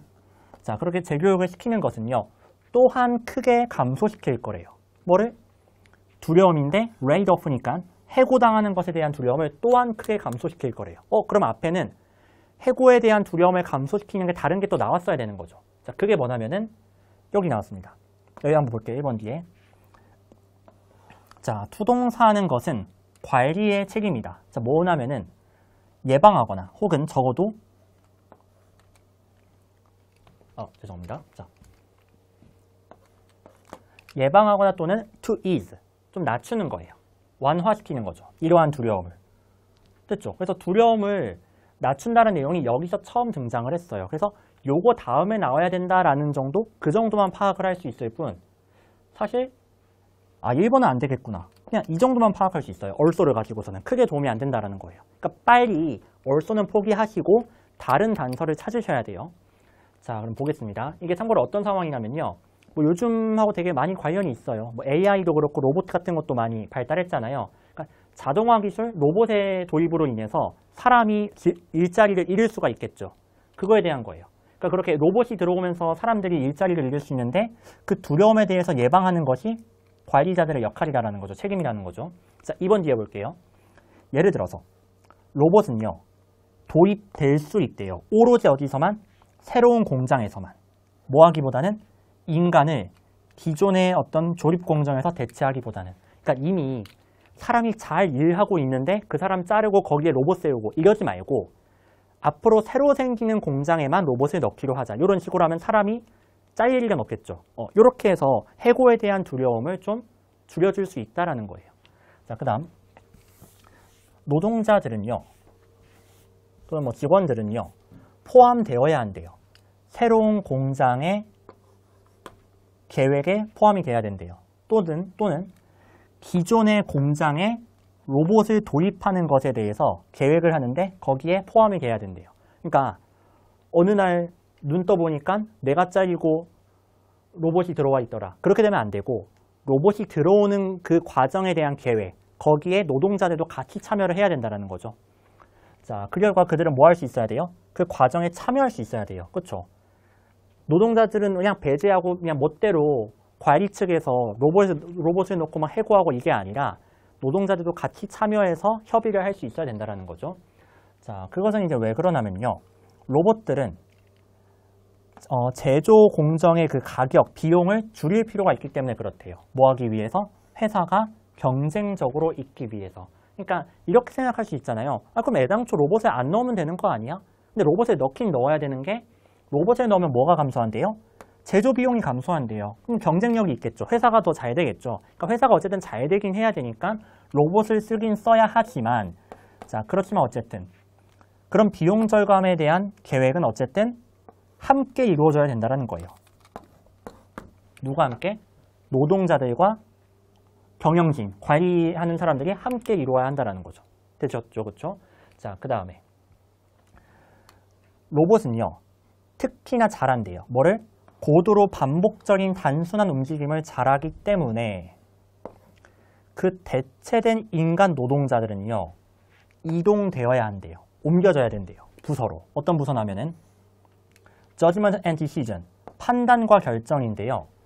로봇의 능력을 넘어선 판단과 결정이 필요한 그런 부서로 옮겨져야 된대요. 그렇죠? 그러니까 단순 반복 작업 같은 거 있잖아요. 단순 노동. 이거는 사람이 하는 것보다 기계가 하는 게 낫겠죠. 로봇이 하는 게 낫겠죠. 그런 건 로봇한테 맡겨두고 조금 판단을 하고 결정을 내려야 되는 그런 어려운 업무는 노동자한테 맡겨야 된다는 거죠. 자, 그것도 납득되시죠? 자, 근데 여기까지 읽었을 때 한번 이거는 잠깐 영상을 멈추고 여러분들이 한번 찾아보셨으면 좋겠는 게 글을 읽다가 갑자기 저 표현이 왜 나오지 싶은 게 하나 있어요. 눈에 좀 걸려야 되거든요. 그게 뭘까요? 저는 그냥 읽듯이 지나가긴 했거든요. 근데 이게 걸려야 돼요. 자, 형광펜 합시다. 요거요, replaced. 대체된 인간 노동자. 인간 노동자가 대체됐다는 게 무슨 말이죠? 이게 참 재밌는 게 뭐냐면요. 대체란 표현이 사실 나오긴 나왔어요. 여기 나왔죠. 원래 조립공정에서 인간을 대체하기보다는 새로운 공장에서만 로봇을 써야 된다. 이런 내용이었잖아요. 자, 여기서 replace는 어떤 의미였어요? 인간을 대체한다. 즉, 인간을 자르고 거기에 로봇을 쓴다. 이 내용이었죠. 괜찮죠? 근데 이 뒤에는 계속 어떤 내용이었냐면 그러면 안 돼. 최대한 사람을 자르지 않고 로봇과 사람이 함께 공장에서 쓰일 수 있도록 해야 돼. 그 내용 계속 나오지 않았어요? 근데 갑자기 대체된 사람? 잘렸다는 거예요, 그러면? 아니, 그럴 리가 없죠. 지금 계속해서 사람 안 자르고 로봇 쓰자. 사람 안 자르고 이렇게 로봇을 쓰자. 이 얘기하고 있었는데 갑자기 잘린 사람? 말이 됩니까? 게다가 이 사람은 안 잘렸어요. 판단이라든가 결정이 필요한 부서로 옮겨야 된다고 했잖아요. 어떤 부서에서 일하고 있어요. 그러니까 이 replace는 해고하고 자르다의 replace가 아니에요. 로봇에 의해서 대체되다 그 replace가 아니에요. 그럼 무슨 replace냐? 아까 주어진 문장에 뭐 나왔었죠? 직원들을 재교육하는 거죠. 뭐를 위해? 새로운 부서를 위해. 단순 작업을 하던 사람들을 재교육을 시켜서 단순 작업은 로봇한테 시키고 그 단순 작업하던 사람들은 다른 부서로 이동해서 계속 일을 하게 해주자. 요거였잖아요. 그 replace예요. 이 replace는. 그러니까 이 내용이 나오려면은 갑자기 replace된 노동자란 말이 나오려면은 이 내용이 반드시 앞에 나왔어야 되는 거죠. 그쵸? 그래서 답이 몇 번이에요? 5번인 거예요. 저거예요, 진짜. 딱 저거 하나예요. 그러니까 아까 문제도 그렇고 34번도 그렇고 8번도 그렇고 그리고 뭐 이번 수능만 그런 것도 아니에요.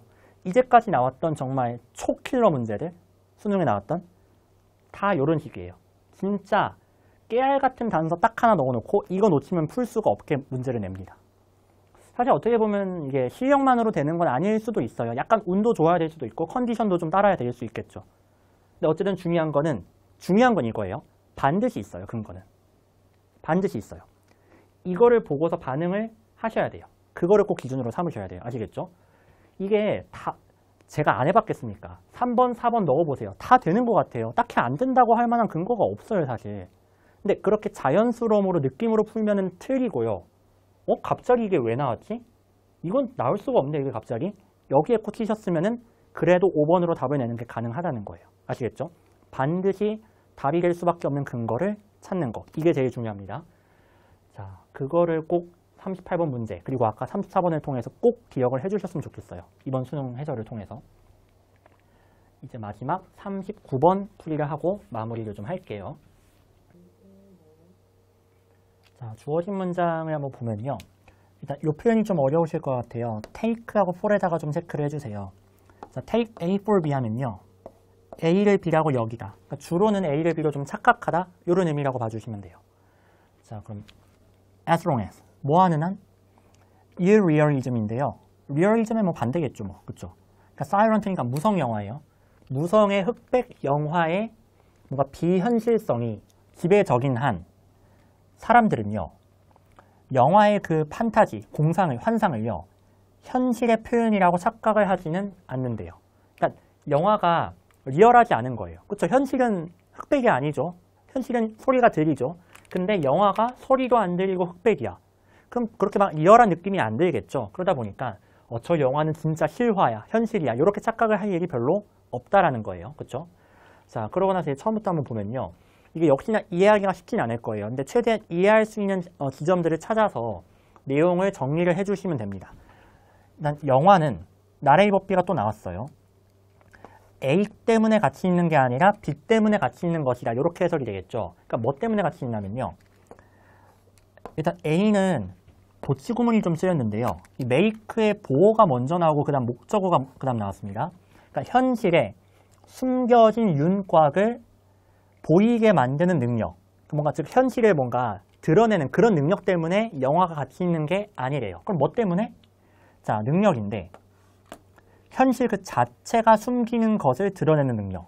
자, 이거 이해하기가 쉽지 않죠. 그러니까 뭔 말인지 잘 모르겠어요. 일단 좀 더 가봅시다.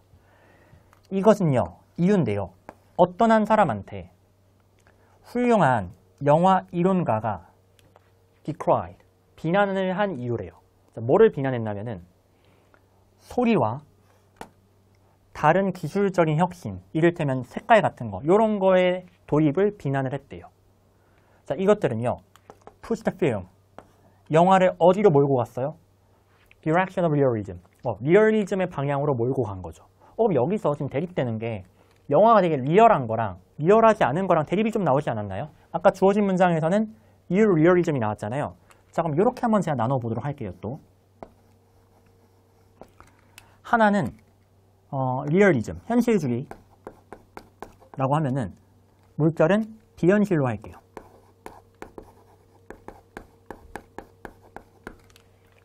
자, 그러니까 소리가 없고 흑백이면은 얘는 그렇게 현실적이지 않아요. 자, 그러다 보니까 이런 경우에는 판타지를 현실이라고 착각을 할 일이 없다고 했죠. 즉, 착각이 일어나지 않습니다. 근데 반대로 그럼 이제 추측할 수 있겠죠. 이런 소리라든가 색깔 이런 게 들어가면 어떻게 돼요? 현실주의로 가게 돼요. 즉, 저 영화 실제로 저런 일이 있었던 거 아니야? 실화 아니야? 이런 식의 착각을 할 수가 있겠죠. 마치 뭐랑 비슷해요. 드라마나 영화의 배우가 연기를 너무 리얼하게 잘하면은 실제 그게 배우의 성격이야. 그래서 막 악역하시는 분들 뭐 아주머니한테 맞고 다니고 그러잖아요. 너무 연기를 잘하면은 약간 그런 거라고 보시면 돼요. 그런 거랑 비슷한 개념. 영화가 너무 색깔도 그렇고 소리도 그렇고 리얼하면은 그 영화 내용을 현실로 받아들이게 된다라는 거예요. 자, 근데 그게 싫어서 아까 그 이론가는 그 비난을 한 거겠죠. 자, 그다음 이어서 볼게요. 영화는요, 전적으로 환상의 어떤, 즉 실제로 존재하지 않는 환상의 예술이기 때문에 이러한 혁신은요, 불필요하대요. 자, 확실하게 나왔습니다. 이 글은요, 가치 중립적이지 않아요. 영화는 어때야 된다? 비현실적이어야 된다. 이게 지금 이 글에서 말하고 싶은 거예요. 영화는 너무 리얼하면 안 돼. 영화는 환상적이어야 돼. 현실을 반영하면 안 돼. 이쪽인 거예요. 자, 그리고 더 안 좋은 건요. 이것들은요, could nothing but. 자, but은 뭐뭐를 제외하고예요. 이거를 제외하고는 아무것도 안 한다는 거니까 이것만 한다는 거예요. 자, 그럼 뭘 하냐면은 영화 제작자랑 그 다음에 청중들을요, 관중들을요, turn away, 돌려버린대요. 뭐로부터?